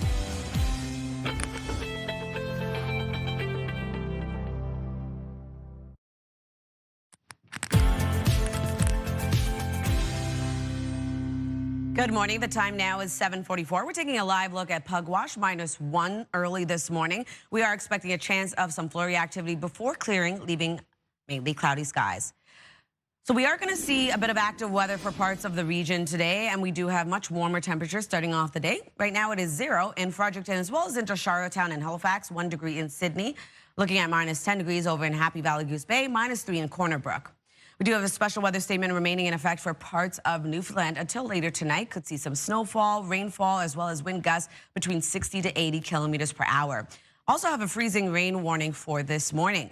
So here's a look at the forecast timeline. We are seeing a chance of showers and or flurries for parts of all 3 maritime provinces. And then for parts of Labrador, looking at periods of snow that will clear into the afternoon as well, leaving cloudy skies. And for Newfoundland, looking at an icy mix still sticking around for parts of the province today. Into the afternoon, much of the same. We will be seeing a bit of sunshine return for the maritime region, but still holding on to a bit of that flurry activity. And that takes us into tonight, into early Friday morning. We are going to see this precipitation really begin to move out of the maritime region, still holding on to parts of Newfoundland and Labrador, though. If you're wondering about totals for our rainfall, going to remain quite light for the maritime region, and only seeing around 2 to 5 millimeters of additional precipitation for St. John's, Newfoundland. And then for a snowfall outlook, seeing around 1 to 5 centimeters for North Mountain, and looking at around 1 to 5 as well for parts of Newfoundland. Over to our forecast today for New Brunswick, looking at a chance of flurries clearing into the afternoon, leaving a mix of sun and cloud, with daytime highs between 1 to 2 degrees and wind gusts of 40 kilometers per hour. For Prince Edward Island, looking at a highs between -1 to 0, periods of snow transitions over to a chance of flurries and then transitions over to mainly cloudy skies into the late afternoon. For Cape Breton, eastern Nova Scotia, highs between 1 to 2 degrees today. We're looking at periods of rain transitioning over to periods of snow. And then for the rest of Nova Scotia, a chance of showers and or flurries clearing, leaving a mix of sun and cloud and daytime highs between 1 to 3 degrees. Labrador City starting off the day with periods of snow will clear out, leaving cloudy skies into the afternoon with a high of -6 degrees. 5 degrees into St. John's, Newfoundland, mainly cloudy, transitions over to rain into the evening. For Friday's forecast, another warmer day ahead. We will see a bit of sunshine into the forecast, and then into the evening, we start to see another low pressure system make its way over, bringing snow and or rain back around. And then Saturday, a much warmer day ahead for the most part. We are going to still see some mixed precipitation. For the most part for the maritime region, just holding on to rain. And that takes us into a Saturday morning. We start to see that system really begin to clear out. Still holding on in Cape Breton Island and parts of Newfoundland and Labrador, still dealing with snow. That's a look at your weather forecast. We'll throw things over to Crystal. Our partners at Sobeys and Empire Company Limited are proud to be the official grocer of Team Canada, and they want to show their pride by helping athletes and communities feed the dream. This is the 6th year for the Feed the Dream campaign, with the goal of uniting people across the country to cheer on Team Canada as they get ready to represent the Maple Leaf at the 2026 Milano Cortina Olympic and Paralympic Games. Joining us now to talk about how important that support is Stellarton's own Blair Turnbull, Olympian and captain of the PWHL's Toronto Scepters. Good morning, Blair. Good morning. Thank you for having me. Such a pleasure to get a chance to chat with you. I know you've got a lot of fans around here. Let's talk about your supporters on your journey to where you've become. Family, friends, coaches. How have they influenced you? Oh my gosh. When I reflect on my hockey career, I often wonder how I got here and how I've been able to accomplish the things that I've done. And honestly, it all falls back to the support that I've received from so many people for my entire life. The quote, "It takes a village," is so true, especially for me and my circumstances. Growing up, I lost my mom when I was 15, and I had so many people step in and help out. I remember all the other hockey moms and parents who would drive my brother and I to our practices and our games. And there's just so many things that wouldn't have been possible for me to accomplish if I hadn't had as much support as I received. Mm-hmm. What does being part of Team Sobeys and the Feed the Dream campaign mean to you personally? It means a lot to me. First and foremost, being from Stellarton, which is where Sobeys originated, I take a ton of pride in that. But also, I just love how their campaign aligns with community and support. And I think going back to the previous question, the support that I received growing up and now in my adult years is something that I really can't measure. And I feel like this campaign sort of has the same impact on me and the other athletes that Sobeys is supporting. So I'm really honored to be a part of the campaign. Mm-hmm. And the campaign celebrates people really behind the athletes. I know you talked about how the community helped you through a challenging time, but is there maybe another moment or story that highlights the support that's helped you get where you are? Oh, there's so many. I think I can remember so many times where my aunts would drive me to hockey, and I wouldn't say they're the biggest hockey people, but when my mom passed away, I remember one of my aunts who lived in Cape Breton. She drove 3 hours to pick me up at my house and then drove me 5 hours to go play a couple games down in Yarmouth. And there were just so many things like that happened. And at the time, I thought it was just normal because I figured someone had to take me to those games. But now understanding how much work that they put in to make sure that I was still playing hockey and doing what I love to do, I can't thank them enough, honestly, for everything that they did for myself and the way that they stepped up for me when I needed the support the most. Well, I know that you are an inspiration to so many in our community, and we wish you luck. I know that the roster for the 2026 Women's Olympic Team for Canada comes out shortly, so we do hope that you're on that roster, and we wish you all the best in the future. Thank you so much. I appreciate it. All right, that was Blair Turnbull, and you can visit Sobeys.com to find more about the Feed the Dream campaign and find out how you can even win prizes. Thank you, Crystal and Blair.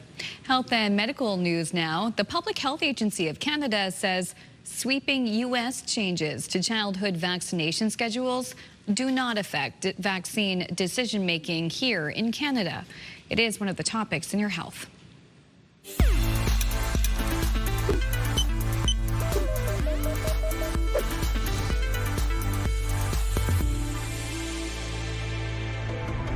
The agency says Canada's decisions are informed by rigorous reviews of all available evidence. The U.S. Centers for Disease Control and Prevention has reduced the number of recommended shots for all American children. The changes include limiting vaccines for things like rotavirus, meningococcal disease, flu, and RSV to certain high-risk groups. South of the border, obesity rates are at their lowest point in more than 15 years, but new research shows diabetes rates in the U.S. are now at record highs. In a new study by JAMA, researchers say the drop in obesity may be linked to the rise of GLP-1 drugs like Ozempic and Wegovy. But diabetes rates have climbed to a record high, now affecting nearly 14% of adults in the U.S. Experts say GLP-1s are powerful medications, but healthy habits like diet and exercise still matter in decreasing your risk for diabetes. Finally, a study in Nature Cardiovascular Research finds women may gain more heart health benefits from exercise than men. Women who exercised about 4 hours a week lowered their risk of coronary heart disease by 30%, while men needed about 8 hours to match that benefit. Even among people already living with heart disease, women who met the recommended 2.5 hours of weekly exercise had a threefold lower risk of death compared to men. Overall, the more time participants spent being active, the lower their risk of heart disease and death.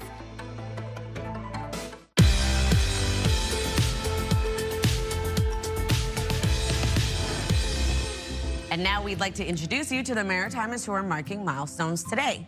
It is a 60th anniversary for Carol and Bob Slocum of Island View, New Brunswick. All right, let's take a moment for this photo. Gorgeous. Wow, they look amazing. Congratulations, you two. 60 years, great accomplishment. And it's the 100th birthday for Mike Campbell of New Victoria, Nova Scotia. 100 candles on the birthday cake. Look at the smile, Latavia. Oh, happy birthday. Wishing you all the best on your big day. All right, well, to see your milestone again or to find out how to submit one, visit our website by scanning the QR code on your screen. And a reminder, milestones must be received 2 weeks in advance. Milestones, brought to you by the Berkeley Retirement Residences. Love this stage of life. And animal rescues warn a parrot crisis is growing in Canada as resources shrink. Yep, and needs are growing. That's why the largest parrot rescue in the country is launching a pilot program aimed at stopping the problem from getting worse. CTV's Caitlin Wilson has more. Hi, Sammy. It's snack time, and at 71 years old, it's a routine Sammy knows by heart.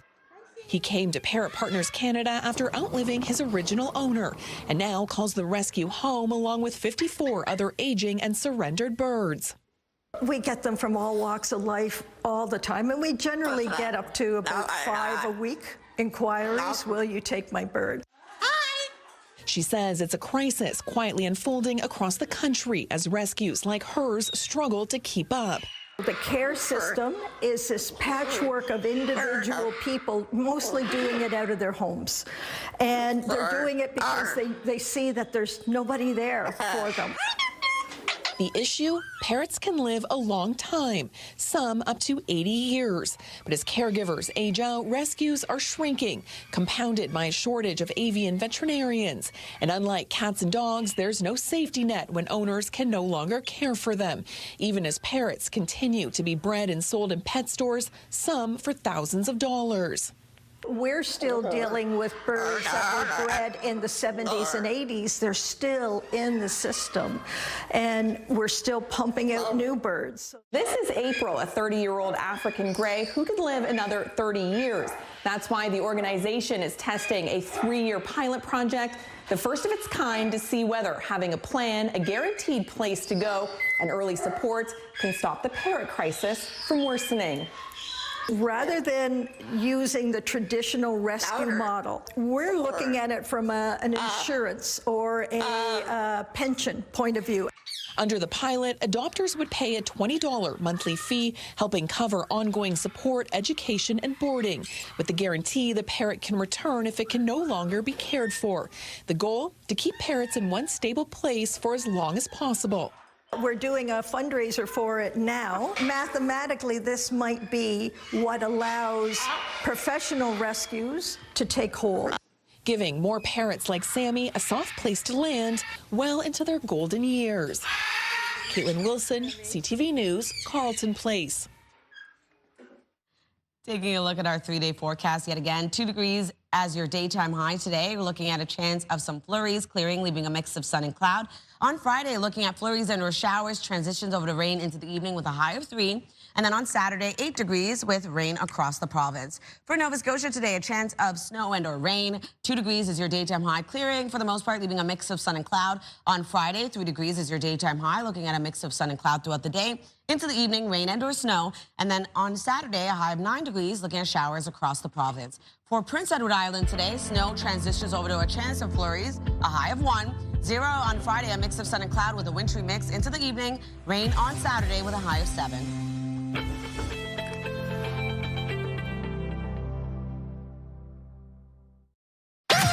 The #1 morning show in Halifax. Turk, Megan, and Amateur Alex. And home to the biggest artists. Halifax's #1 hit music station. 101.3 Virgin Radio.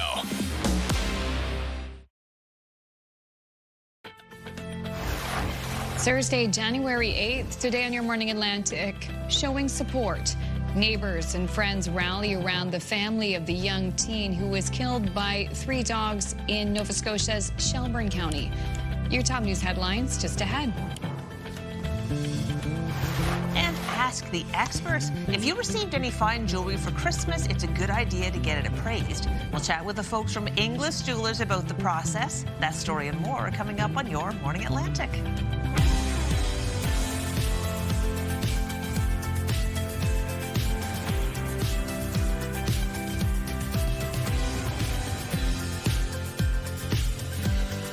Good morning, and we're so happy that you're joining us, even if for a short period of time, or if you're watching for the whole show. Your time is precious, so we are grateful that you're spending some of it with us this morning. I love these Ask the Expert segments, especially with English Jewelers. I have learned so much. In fact, I was thinking I have this gold necklace from my grandmother, who has since passed, and I wore it a lot, and I broke it. And I was thinking, because of our Ask the Expert segment, I thought, okay, I should take it to English Jewelers to see if I can get it fixed. Oh, yeah. Absolutely, they can fix it. Tina, my girl, up in English Jewelers in Truro, can do that for you. Definitely, yeah. I love that spot. The people are so friendly, and the jewelry's gorgeous. Gorgeous. No. Yeah, and they can fix it, and you should. Well, we'll find out all about appraisals coming up. How would you appraise the weather today, Latavia? Not too bad. A bit of a mixture for parts of the region, still dealing with a chance of showers and or flurries for the Maritimes. Much warmer start to the day as well. We are still seeing this warmer air move through the region. We'll continue to warm up into the weekend as well. So not too bad, but the wind chills still make it feel cooler for parts of the region. Just keep that in mind when you are heading out this morning. Still will need some layers. As of right now, though, it is 0 heading outdoors in Fredericton as well as into Charlottetown and Halifax, 2 degrees in Yarmouth, -8 in Labrador City, and 0 in Gander. Over to the special weather statement remaining in effect for parts of Newfoundland until tonight, and we do also have a freezing rain warning. Here's a look at the satellite and radar. So a chance of showers and or flurries for parts of all 3 maritime provinces will clear for the most part, leaving sunshine into the afternoon. And then for Newfoundland and Labrador, dealing with periods of snow. For Newfoundland, an icy mixture still moving through parts of the province today. Here's a look at our current wind for the Maritimes. As of right now, 33 kilometers per hour for sustained wind in Sydney, 28 into Granitang with 24 in Canso and in Halifax. Wind gusts of up to 46 right now in Sydney, 33 in Canso and 30 in Charlottetown. We'll take another look at your long-range forecast just ahead, but first, another look at your local news with Amanda. Thank you, Latavia. Friends of the family of a young teen who was killed in a dog attack in Shelburne County described the boy as someone happiest exploring and cycling through his neighborhood with friends. He was a little angel. When Dawn bought the house, she told me she bought it in hopes that it would give Drew the freedom to be able to play outdoors and have fun in nature. Last week, 13-year-old Drew Nickerson was returning home from a friend's house on his bicycle when 3 large dogs attacked him. RCMP now confirmed the attack involved 2 Cane Corsos and a Rottweiler.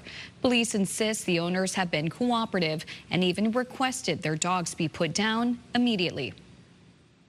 They've been affected by this tragedy as well, and they've been cooperating with us with anything we've asked. In less than 24 hours, a fundraiser for Drew's mother has raised over $60,000, and a separate community raffle organized by nearby Fisher is also bringing in tens of thousands of dollars. Police in the CBRM say the investigation is ongoing following an unusual emergency situation near downtown Sydney yesterday. Buildings were evacuated, an alert was issued, and police cordoned off an area when an explosive device was found inside a downtown business on Pitt Street Wednesday morning. Cape Breton Regional Police noticed a broken window, and inside the auto repair shop, they found a live grenade. The grenade was safely disposed of by the military's explosive disposal unit from Halifax. A Nova Scotia man has admitted to a fatal stabbing in Dartmouth more than 2 years ago. Wednesday was supposed to be the start of Jamie Duckenfield's second-degree murder trial, but instead, the 35-year-old admitted to killing Benjamin Clattenburg in October of 2023. They were together in a car. A verbal dispute happened in the car. The victim, Mr. Clattenburg, pulled over the vehicle. At that time, Mr. Duckenfield exited the vehicle, threw a food container, as well as started kicking the vehicle of Mr. Clattenburg. At that point, Mr. Clattenburg exited the driver's side of his vehicle, and a fight ensued at that time, a physical altercation. Duckenfield then pulled a knife and stabbed Clattenburg in the chest. Sentencing is set for late March. Video game maker Ubisoft has closed its studio in Halifax, eliminating 71 jobs 3 weeks after most staff members voted to unionize. The Paris-based company issued a statement yesterday saying the move had nothing to do with the union drive, citing the need for cost-cutting as the main reason. The studio was Ubisoft's first to unionize in North America. The company says it has been trimming its global operations for the past 2 years, well before the union announced in June that a majority of Ubisoft Halifax staff had agreed to file for union certification. A longtime cafe owner in Fredericton says she's selling out because she can't justify raising prices to cover soaring costs anymore. Ingredients like butter and chocolate are as expensive as ever, but so too is labor, power, insurance, and property tax. So, after 14 years, she says she's done. You really want to look and see your customers go gasp at a $7 croissant. We're talking double-digit increases across the board, whether it's food, labor, utilities, operating expenses, insurance. It's an incredibly steep increase in cost. At the same time, the consumers don't have as much money to spend on restaurants. Restaurants Canada says 41% of the country's eateries are currently not profitable. Maritimers hunting for lactose-free milk might have to stop at more than one grocery store to find it right now. It has been difficult to find, and no one is exactly sure why. That being said, Ottawa did establish new rules around vitamin D content in cow's milk, goat's milk, and margarine in 2022, and the dairy industry had until January 1st to comply. My guess is that some of the verticals, some of the SKUs, like lactose-free milk, they haven't been able to adapt quickly or as quickly as with other SKUs or other categories. Sour cream has also been in short supply, but that can be traced to the closure of a plant in Quebec. Finally, scientists say they have found the clearest evidence yet that horned dinosaurs once lived in Europe. To do so, they showed off some fossil fragments found in Hungary. These are parts of skulls and horns that once formed the face of a living dinosaur. Horned dinosaurs were common in Asia and North America, but their existence has long been uncertain in Europe. Well, that is until now. Horned dinosaurs. What dinosaur is that exactly? I could not tell you. I wish we had a picture. I love it when they do that kind of like artist conception picture of what they think it looked like what colors, and they add feathers. Exactly. Absolutely. Gives us an idea. You really have to take some liberties because it was a long time ago. Before the invention of the camera. Indeed, indeed. Okay, listen up. If you're a baseball player with some extra talents, a new team in Chicago wants you to try out. Oh, snowballs! All right, the Chicago Snowballs is a co-ed baseball team inspired by the successful Savannah Bananas franchise. I love them. Now, owners say they're hoping to bring a new style of sports entertainment to the Windy City. They say the Chicago Snowballs are to baseball what the Harlem Globetrotters are to basketball. Sorry, it's very hard. I'm just trying to watch this video and talk at the same time because there's a lot going on here. Oh, yeah. My husband talks about the Savannah bananas like more often than you would think. I follow them. They're hilarious. They're wonderful. They're wonderful to follow.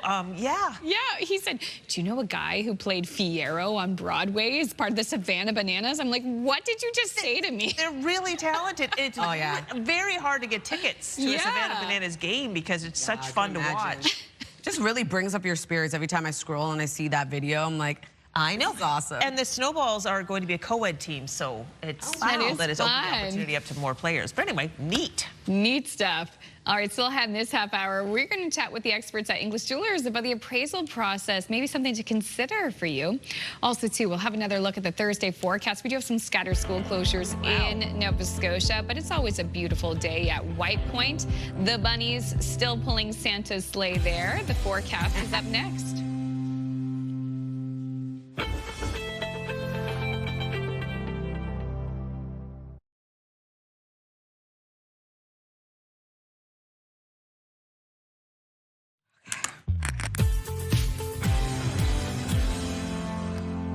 Welcome back. The time now is 8:13. We're taking a live look at Lockport. It is 2 degrees starting off your day. Going to see some sunshine in a bit as clouds continue to clear out, leaving a mix of sun and cloud in your area.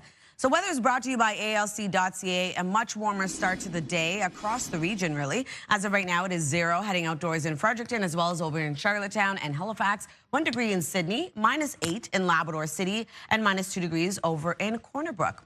We do still have a special weather statement in effect for parts of Newfoundland until later tonight. Could see some snowfall, a rainfall, wind gusts ranging from 60 to 80 kilometers per hour, as well as a freezing rain warning in effect as well. Over to our forecast timeline, still holding on to a chance of showers and or flurries for parts of all 3 maritime provinces, and for parts of Labrador, looking at periods of snow early in the morning. Still seeing a bit of an icy mix, though, across parts of Newfoundland. Into the afternoon, starting to see a bit of clearing. Clouds will continue to clear out, leaving a bit of sunshine for the maritime region. Cloudier skies remain as snow clears out into the afternoon. And then this evening and overnight tonight, still seeing a bit of flurry activity for parts of Cape Breton Island. A wintry mix still remains for parts of Newfoundland. And then for early Friday morning, starting to see a bit of sunshine return in the forecast before another low makes its way over. If you're wondering about precipitation totals, quite light for the maritime region and seeing around 2 to 5 millimeters of additional precipitation for St. John's. And then for our snowfall outlook, seeing around 1 to 5 centimeters of accumulation for North Mountain and 1 to 5 centimeters as well for parts of Newfoundland. For forecast today for New Brunswick, a chance of flurries clearing out, leaving a mix of sun and cloud into the afternoon. Highs will range from 1 to 3 degrees and wind gusts of 40 kilometers per hour is expected. For Prince Edward Island, looking at highs between -1 to 0. Periods of snow transitions to a chance of flurries before clearing out into the late afternoon, leaving mainly cloudy skies. For Cape Breton, eastern Nova Scotia, rain transitions over to snow. Wind gusts of 60 expected with highs between 1 to 2 degrees.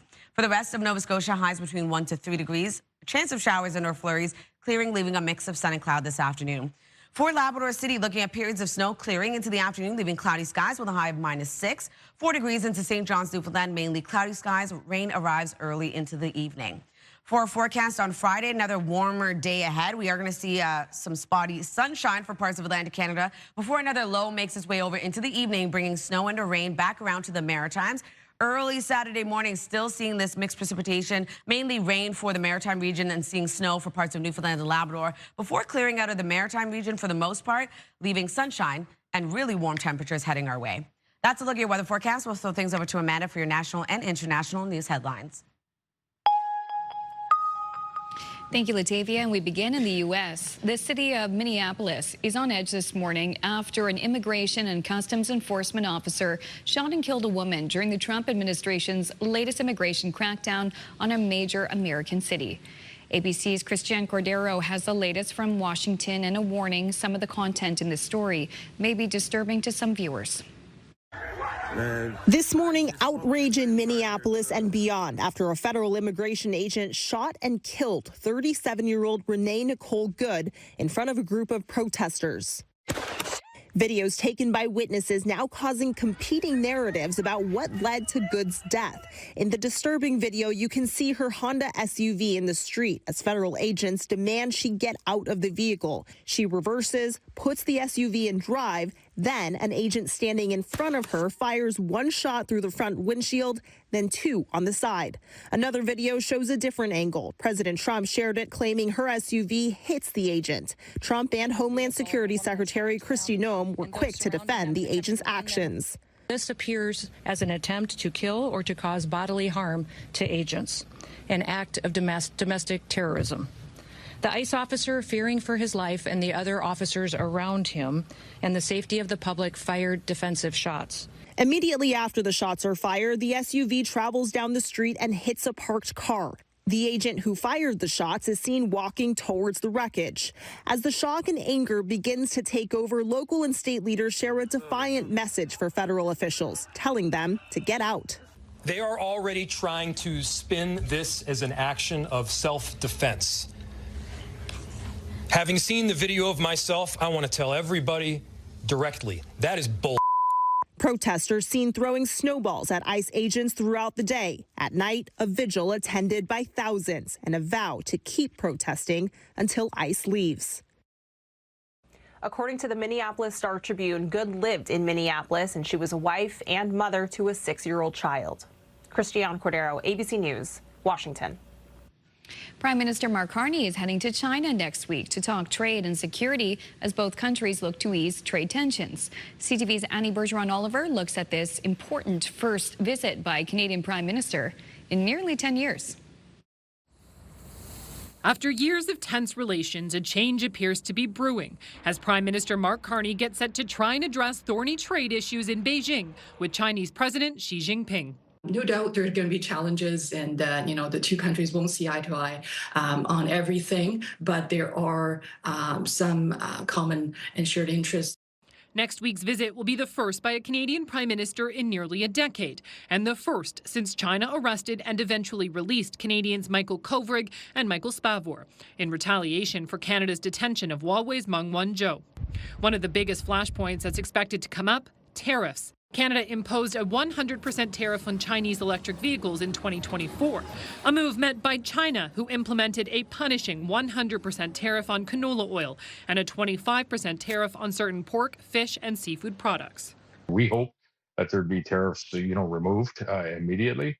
But as I say, this, history has said that the removal of those tariffs does take some time. But while this 3-day trip is being viewed as a relationship reset, experts say Canada has to be cautious not to trigger any alarm bells in Washington, with negotiations on the North American trade deal set to begin later this year. If we are seen to go too far down the path of befriending China, we know who in Washington is going to be irritated by that. But while tariffs are expected to loom large, the Prime Minister's office says energy, agriculture, and international security are all up for discussion. Annie Bergeron-Oliver, CTV News, Ottawa. Thank you, Annie. Coming up here on Your Morning Atlantic, we head to Inglis Jewelers in Truro to look at their ring and jewelry appraisal. That's coming up. Please stay with us. Ask an Expert is next.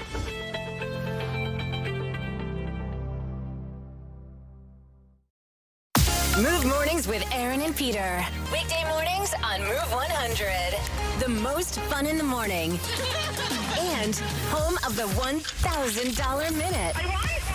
Only on Move 100 Halifax.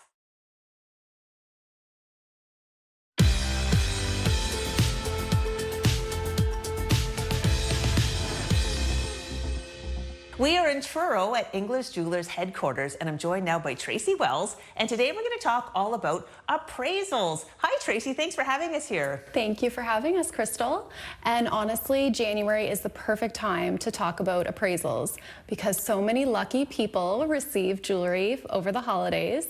It's just a great time to bring in your new piece and have it appraised while everything is still fresh and securely in your hands. And you have a team member on site who specializes in appraisals. appraisals? We do. His name is Riley Clark. He's the son of our owner, Paul Clark. So Riley is a GIA diamond grader and certified professional jewelry appraiser. He's based out of our Truro location, and he completes diamond appraisals for clients all across our 4 Inglis Jewelers locations. And what's really exciting is now in the new year, you have a new expanded appraisal service. Yes, so actually, as we move into the new year, Riley will be offering luxury watch appraisals. So this is something that our customers, have been asking for a while. So we're really excited to be expanding in that direction.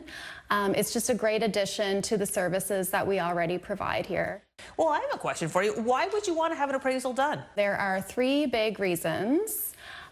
Reason number 1, insurance protection. So if your jewelry is, lost, stolen, damaged, insurance companies require an up-to-date appraisal, and keeping that documentation current is really important. For 2, market fluctuations. Diamonds, as we all know, gold, watches can all rise and fall in value. An appraisal from years ago might not reflect what it would cost today to replace that piece. And for 3, just peace of mind. A professional appraisal gives you detailed documentation. It has the diamond information, the metal type, the measurements, the replacement value. Everything you need to confidently understand and protect your investment. How does the process work? You can just bring it into any of our 4 Inglis Jewelers locations. From there, it's securely transferred to our Truro store, where Riley completes the appraisal using the proper equipment. Everything is carefully documented and then returned to the original store. It's a smooth and secure process from start to finish. And I understand that in the new year, you have these traveling diamond appraisals that'll be happening. Yeah, so this year, Riley will start, going to each location on, planned days, and he'll be doing on-the-spot appraisals for customers. And again, it's something that, the customers have been asking for, so they don't have to leave their piece. They can get it done right on the spot. So you can just watch our social media and website for the upcoming dates. Perfect. We'll put that information on our website to make it easy for you to find. But I love how you really listen to your customers and respond. And it does sound like this is a good time to have an appraisal done. Yes, absolutely. It really just protects your investment and gives you the confidence in the pieces that mean the most to you. Well, Tracy, thank you so much for this. Thank you. Taking a look at our 3-day forecast for New Brunswick today, a high of 2 degrees. We do have scattered flurries, clearing, leaving sun shining into the afternoon. On Friday, 3 degrees is your daytime high, a chance of flurries and or showers throughout the day. Into the evening, rain returns. And then on Saturday, rain across the province with a high of 8. For Nova Scotia, a high of 2 degrees today today, looking at snow and or rain, clearing, leaving a mix of sun and cloud for the most part. And then on Friday, 3 degrees with a mix of sun and cloud. We do have a wintry mix returning into the evening. And then on Saturday, showers across the province with a high of 9. Prince Edward Island looking at snow, transitioning over to scattered flurries with a high of 1. Sunshine returns on Friday, wintry mix into the evening. And then on Saturday, warming up to 7 degrees with rain.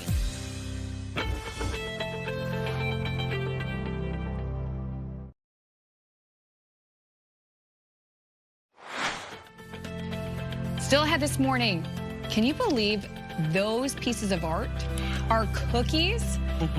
Kara Richardson from P4 Patisserie will join us to share her icing skills with us. Oh, I'm seeing hearts. Are you? Ooh. That's coming up here in the last half hour of Your Morning Atlantic.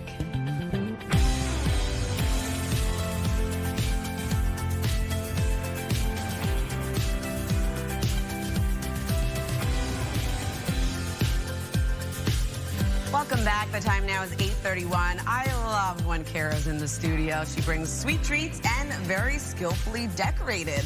Yeah. Incredible. She is so talented. I imagine now would be the time to put in your order for example, like a Valentine's Day cookie. Ooh. Because that's probably a busy time for her. Yeah. Arts, yeah. I know. That's why I'm seeing in the stores too. Valentine's, even a little bit of Easter. Oh, yeah. Easter. Mm-hmm. We have a baby shower coming up in the CTV studios. Miss Katie Kelly, maybe we can get some cookies for her. No or we can make them. Yeah, that's true. We can make them. We can make them as well. Well, maybe. We'll see how this goes in a little bit. Anyway, great day for staying in to bake.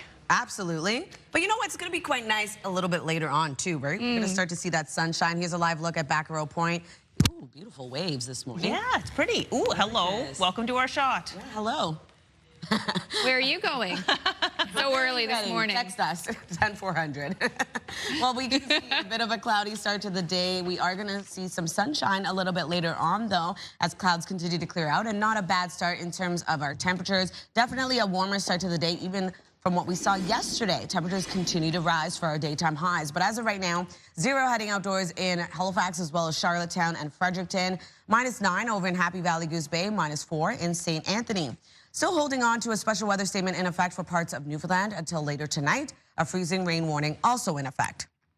Here's a look at our satellite and radar. A chance of showers and or flurries starting off the day. For the Maritime region, will clear for the most part, leaving sunshine. We do have periods of snow early this morning for parts of Labrador, and then for Newfoundland, looking at a wintry mix.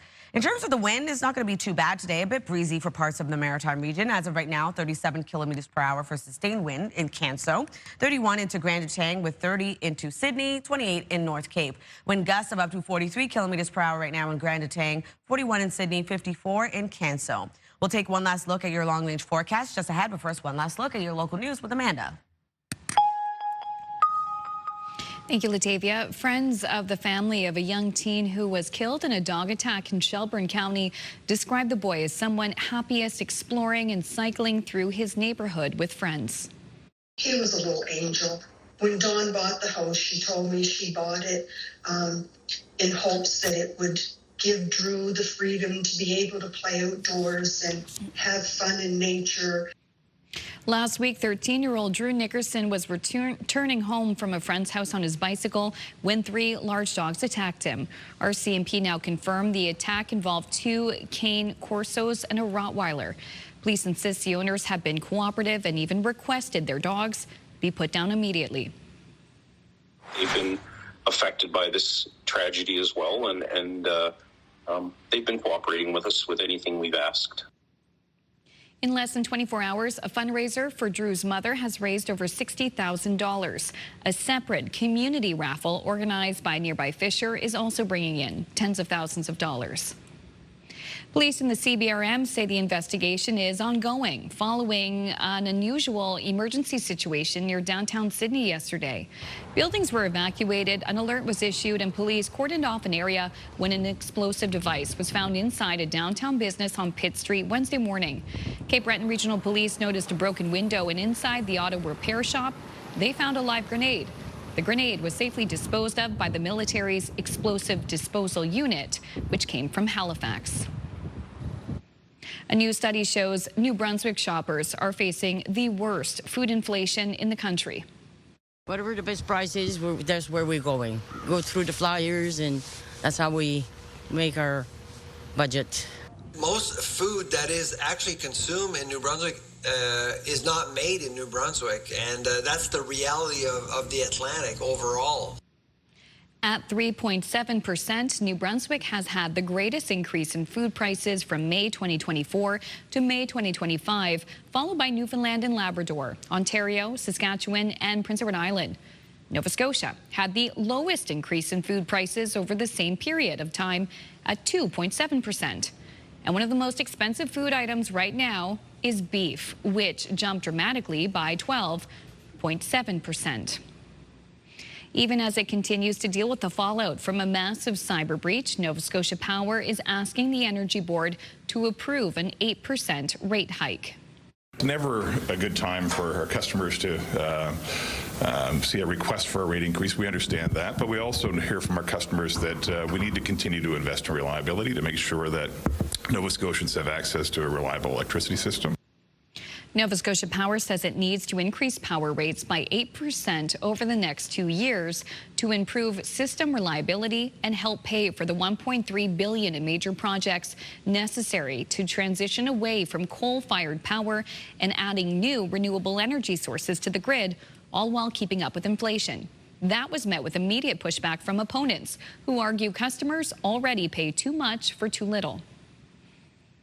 Rates have gone up $400 since 2021. With this application, they would go up $600 by 2027, and Nova Scotians can't bear that cost. So we're against asking for more, and we're against coming so often to ask for ratepayers to finance decisions that we don't believe are always prudent. And that public hearing continues today. Finally, a new study is suggesting humans used poisoned arrows thousands of years earlier than previously thought. A total of 10 arrowheads were unearthed in South Africa in 1985, and they're believed to be about 60,000 years old. Traces of 2 different plant toxins were detected on 5 of them, making them the oldest known poison arrows. Previously, the earliest direct evidence of poison weapon use came from hunting tools that were roughly 7,000 years old, so quite a difference. The study suggests hunter-gatherers likely dipped the arrowheads in poison before using them to kill animals for food. Wow. Very interesting stuff. Great find. Oh my gosh, yeah. So interesting. And now listen carefully, that they got the poison from plants. Yeah, 2 different types of plants is where the toxins came from. Wow. I know. I mean, obviously the poison didn't impact, I guess, the animals that they consumed. Yeah, that's true. That's true. Gosh. More research. All right, I want to know more. Now, if you want to get in shape and make a difference at the same time, there is a spin class this Saturday. It's a special fundraiser at Just Cycle. Now, the aim is to take this room and fill it up with people at Just Cycle. Saturday, proceeds from the class will benefit the Elizabeth Fry Society, which is a nonprofit that helps women and girls impacted by the justice system. Right now, the class is more than 50% full, but they hope for a complete sellout come Saturday. If you're new to spin, that's okay. The class is designed for beginners. I've only done 1 class. It was one of the hardest things I've ever done in my life, but I'd be willing to give it a go to do it for charity. Elizabeth Fry is a great organization. It is. You know, another organization supports them, Abundance Thrift Store. Yes. It's on Main Street in Dartmouth. Crystal was the first one to tell me about that. So yeah, I make a point to shop there and make some donations there as well. Yeah, gotta check it out. Sure. It's great. Now, I know you've done spin. Yes. Could I do it now? Probably not. Yes, you could. But I love it. Just high energy and just really gets you in the zone to want to push forward. Even if you're dying, you're like, you know what? I can keep going. Everyone's doing it. Everyone else is doing it. The music is pumping, the lights. Woo! Exactly. It's a party. It's a party. Incredible to see everyone moving and knowing like the steps. But oh, it's a workout that will leave you feeling it for days. That's absolutely. All right, so that's one event taking place in our region. We'll check out some others. So Mi'kmaq rapper Wolf Castle celebrates his album Waiting for the Dawn with a show in Moncton. So the show will be backed by the Olympic Symphonium, fusing several genres together with a feature from St. John's Stephen Hero and many other guest appearances. So you can see this event taking place at Capitol Theatre Saturday, January 10th at 7:30 p.m. Tickets, head over to their website. And get ready to unplug with the Red Shores Unplugged Acoustic Weekend Entertainment Series. So this Saturday, January 10th, come out and see Wayne Gallant. This will be at Red Shores, Charlottetown for 8 p.m. And Trio Soul takes the stage this weekend in Halifax. There will be a violinist, Jin Chu Cho, and celloist Brandon Cho, as well as pianist Hayu Yun Kim will also be taking the stage Saturday, January 10th, and will present a wonderful program that seamlessly blends South Korean culture and heritage with contemporary innovation. So this is a really cool show, and it takes the stage at St. Andrews at 7:30 p.m. For tickets, head over to the website on your page as well. So if you do have an upcoming event, we'd love to hear about it. Your Morning Atlantic at ctv.ca. Stick with us. We'll be right back after this. Time now is 8:40.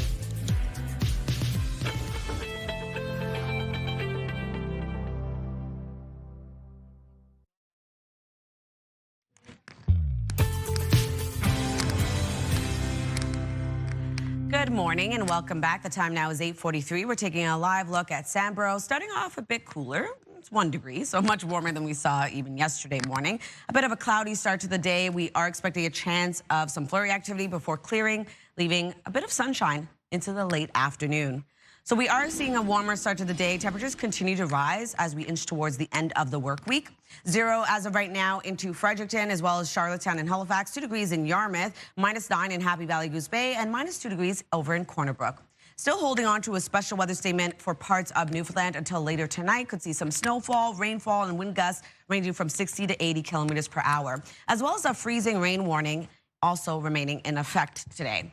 Here's a look at our forecast timeline. We do have a chance of showers and/or flurries for parts of all 3 maritime provinces. We are expecting periods of snow for parts of Labrador, and then for Newfoundland, looking at an icy mixture still remaining. Into the afternoon, we will be seeing a bit of that mixed precipitation clear out for parts of Newfoundland, still holding on to some of it though, and seeing cloudier skies for most of Labrador, and for parts of the maritime region, seeing a bit of sunny breaks as well into the afternoon. Into the evening, still a bit cloudier, taking us into early Friday morning. We are still going to see a bit of mixed precipitation holding on to parts of Newfoundland.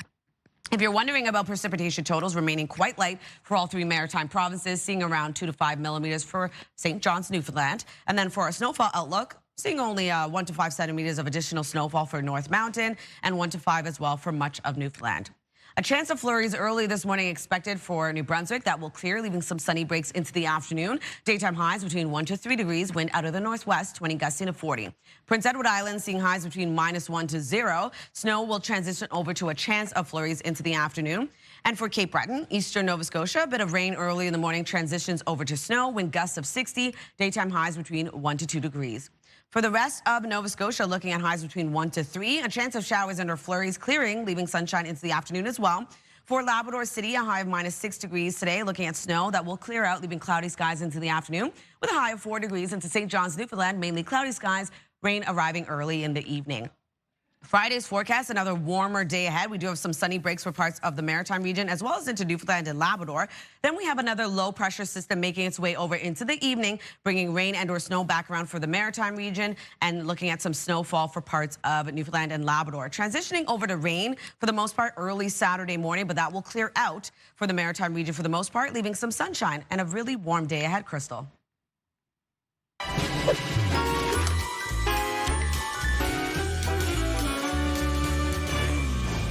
It's 8:46, and with it being a new year, why not channel your creativity into learning a new skill? How does cookie decorating sound? Today, we will be trying our hand at some decorating with local baker Kara Richardson, owner of P4 Patisserie. Good morning, Kara. Welcome back. Morning. How you doing? I am great. What are we going to be making today? Today, we're going to be focusing on decorating some sugar cookies with sort of my signature marbled icing. It is gorgeous. When we saw this, the control room will pull that up in a second. We all it's stunning. It's resting. How beautiful it is. There we have the cookies right there. They're beautiful. At the moment right now, like the holiday season has passed, what are you focusing with your baking? A lot of just like birthday orders. For cookies and such? Cookies, yeah. Like these would be hot for a birthday for sure. It's fun just because you can really color match to any theme, and like they're a much cheaper alternative than anything like super customized, but they're still just as visually stunning as customized. Perfect. Well, let's get into how to make these right now. So we're going to start off with some royal icing. It's an egg white and icing sugar based icing that dries and crusts really nicely. Okay. The first part when you get your icing made is you want to try finding the right consistency. It should be fairly fluid, but if you look at the ribbons in the bowl, they settle out relatively quickly. Yes. Too thin though, it will run over your cookie. Can I just give that a little, like I just want to see what that feels like on the special. Okay, it's quite heavy, people at home. And yeah, it creates that ribboning effect. Okay, and you just mix this up yourself by hand, or do you use a mixer? Oh, I use a mixer. Okay.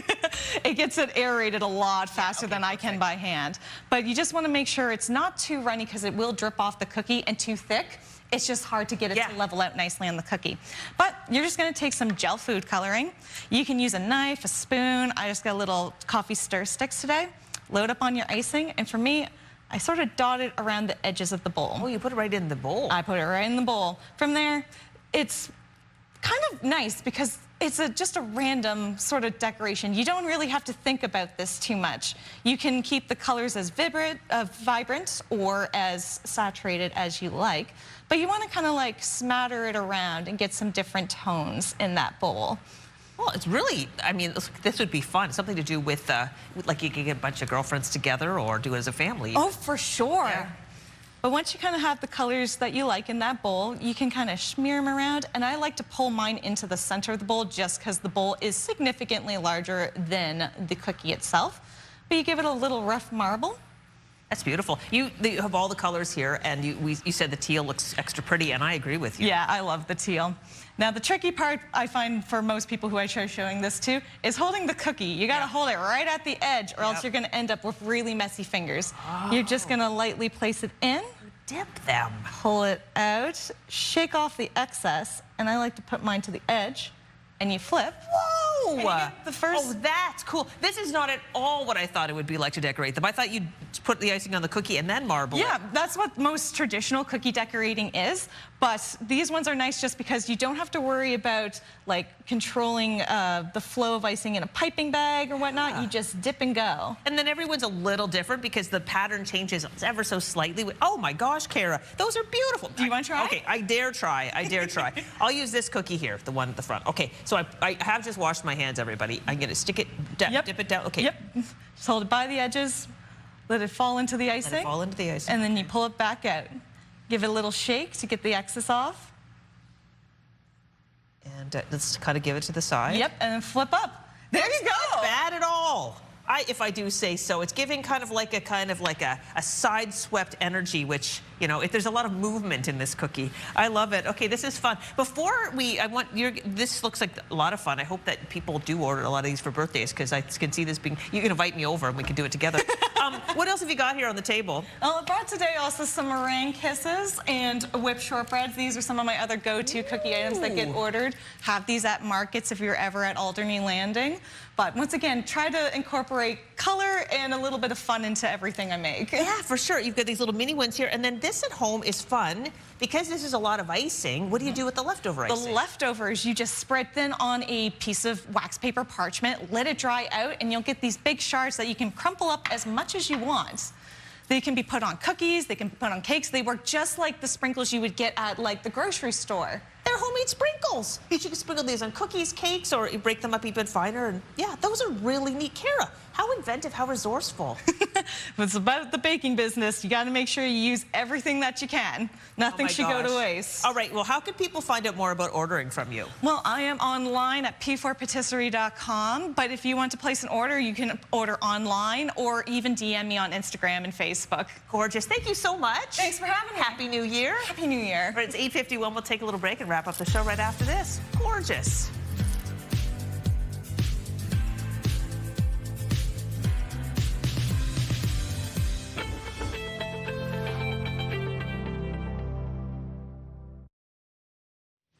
Oh my gosh, I am going to copy that icing technique. So good. So good. Did you find it hard to do? So easy. Like I was just saying, this is my favorite thing. High impact, low effort. Yes, now, yes. we didn't make the icing. I bet to get the royal icing, the perfect consistency like a skilled baker like Kara does, that might be tricky. Yeah. But the actual decorating, not hard at all. And you have one color, you change the consistency of like how much of that color dye you put in. Amazing. So much fun. So cool. I'm going to do one evening, yeah. Do that with the little nieces and nephews in my life. Love it. Yeah, good idea. Stop procrastinating if you're thinking about making cookies. Today, that is the subject of our Move Morning Chat. We're talking about something that you've been like putting off. Maybe it's like organizing a cabinet or a drawer or something. So we put it to you. Erica from Quispamsis says, I've been putting off studying for college classes. Oh, yeah. It is so difficult being a student. Students do not get enough credit for how hard it is. That's very true. Good on you, Erica. Listen, you'll get it. Joan from Sydney says, I've been putting off organizing boxes and boxes of photos. I've been in my dresser drawers for many years. One of these days, Joan, you're not alone. Cards, gift cards. I've kept a lot of those too. And finally, Candace from Eastern Passage. My husband and I have been putting off doing our wills. No excuse whatsoever. Candace, it's never too late. It's never too late. We have our legal insider report, and I was saying that a lot of people I know are just thinking about doing wills, and they said, listen, anytime's a good time. Anytime's a good time. They do them sometimes when people are, you know, critically ill, and they're in the last moments of their life. So it's the earlier the better, but you can do it anytime in your life. Boy, my husband and I, when we started like the process of looking at a will, it probably took us about 2 years because you really have to have some deep conversations. That's true. Very true, right? It was when we had our son, and I will say, like, it did take us some time to talk about it. It is work, and it's a conversation you don't always want to have. Maybe we should have that as one. Dig a little deeper on wills for our legal insider segment coming up. Yeah. Sure. Well, I hope you all get to it. Thank you for texting us. Yeah. All right, control room. Where are we going next? We're going to say goodbye today. Goodbye. We're out of time. It was a good Thursday show. I know. It's already Friday tomorrow. I know Katie's going to be here with the latest entertainment news from around the region. Yep. So the first one of the new year, isn't it? Yep. Yes. Yep. Here we are. 2026. Oh my gosh, so much to get to. Yeah, lots to talk about, and she will have that tomorrow. Looking forward to saying hi to her. Barely talked to her yet. It's been so busy. It's 8:57. We hope you have a wonderful day. See you tomorrow. 6 a.m. is when we start. Bye.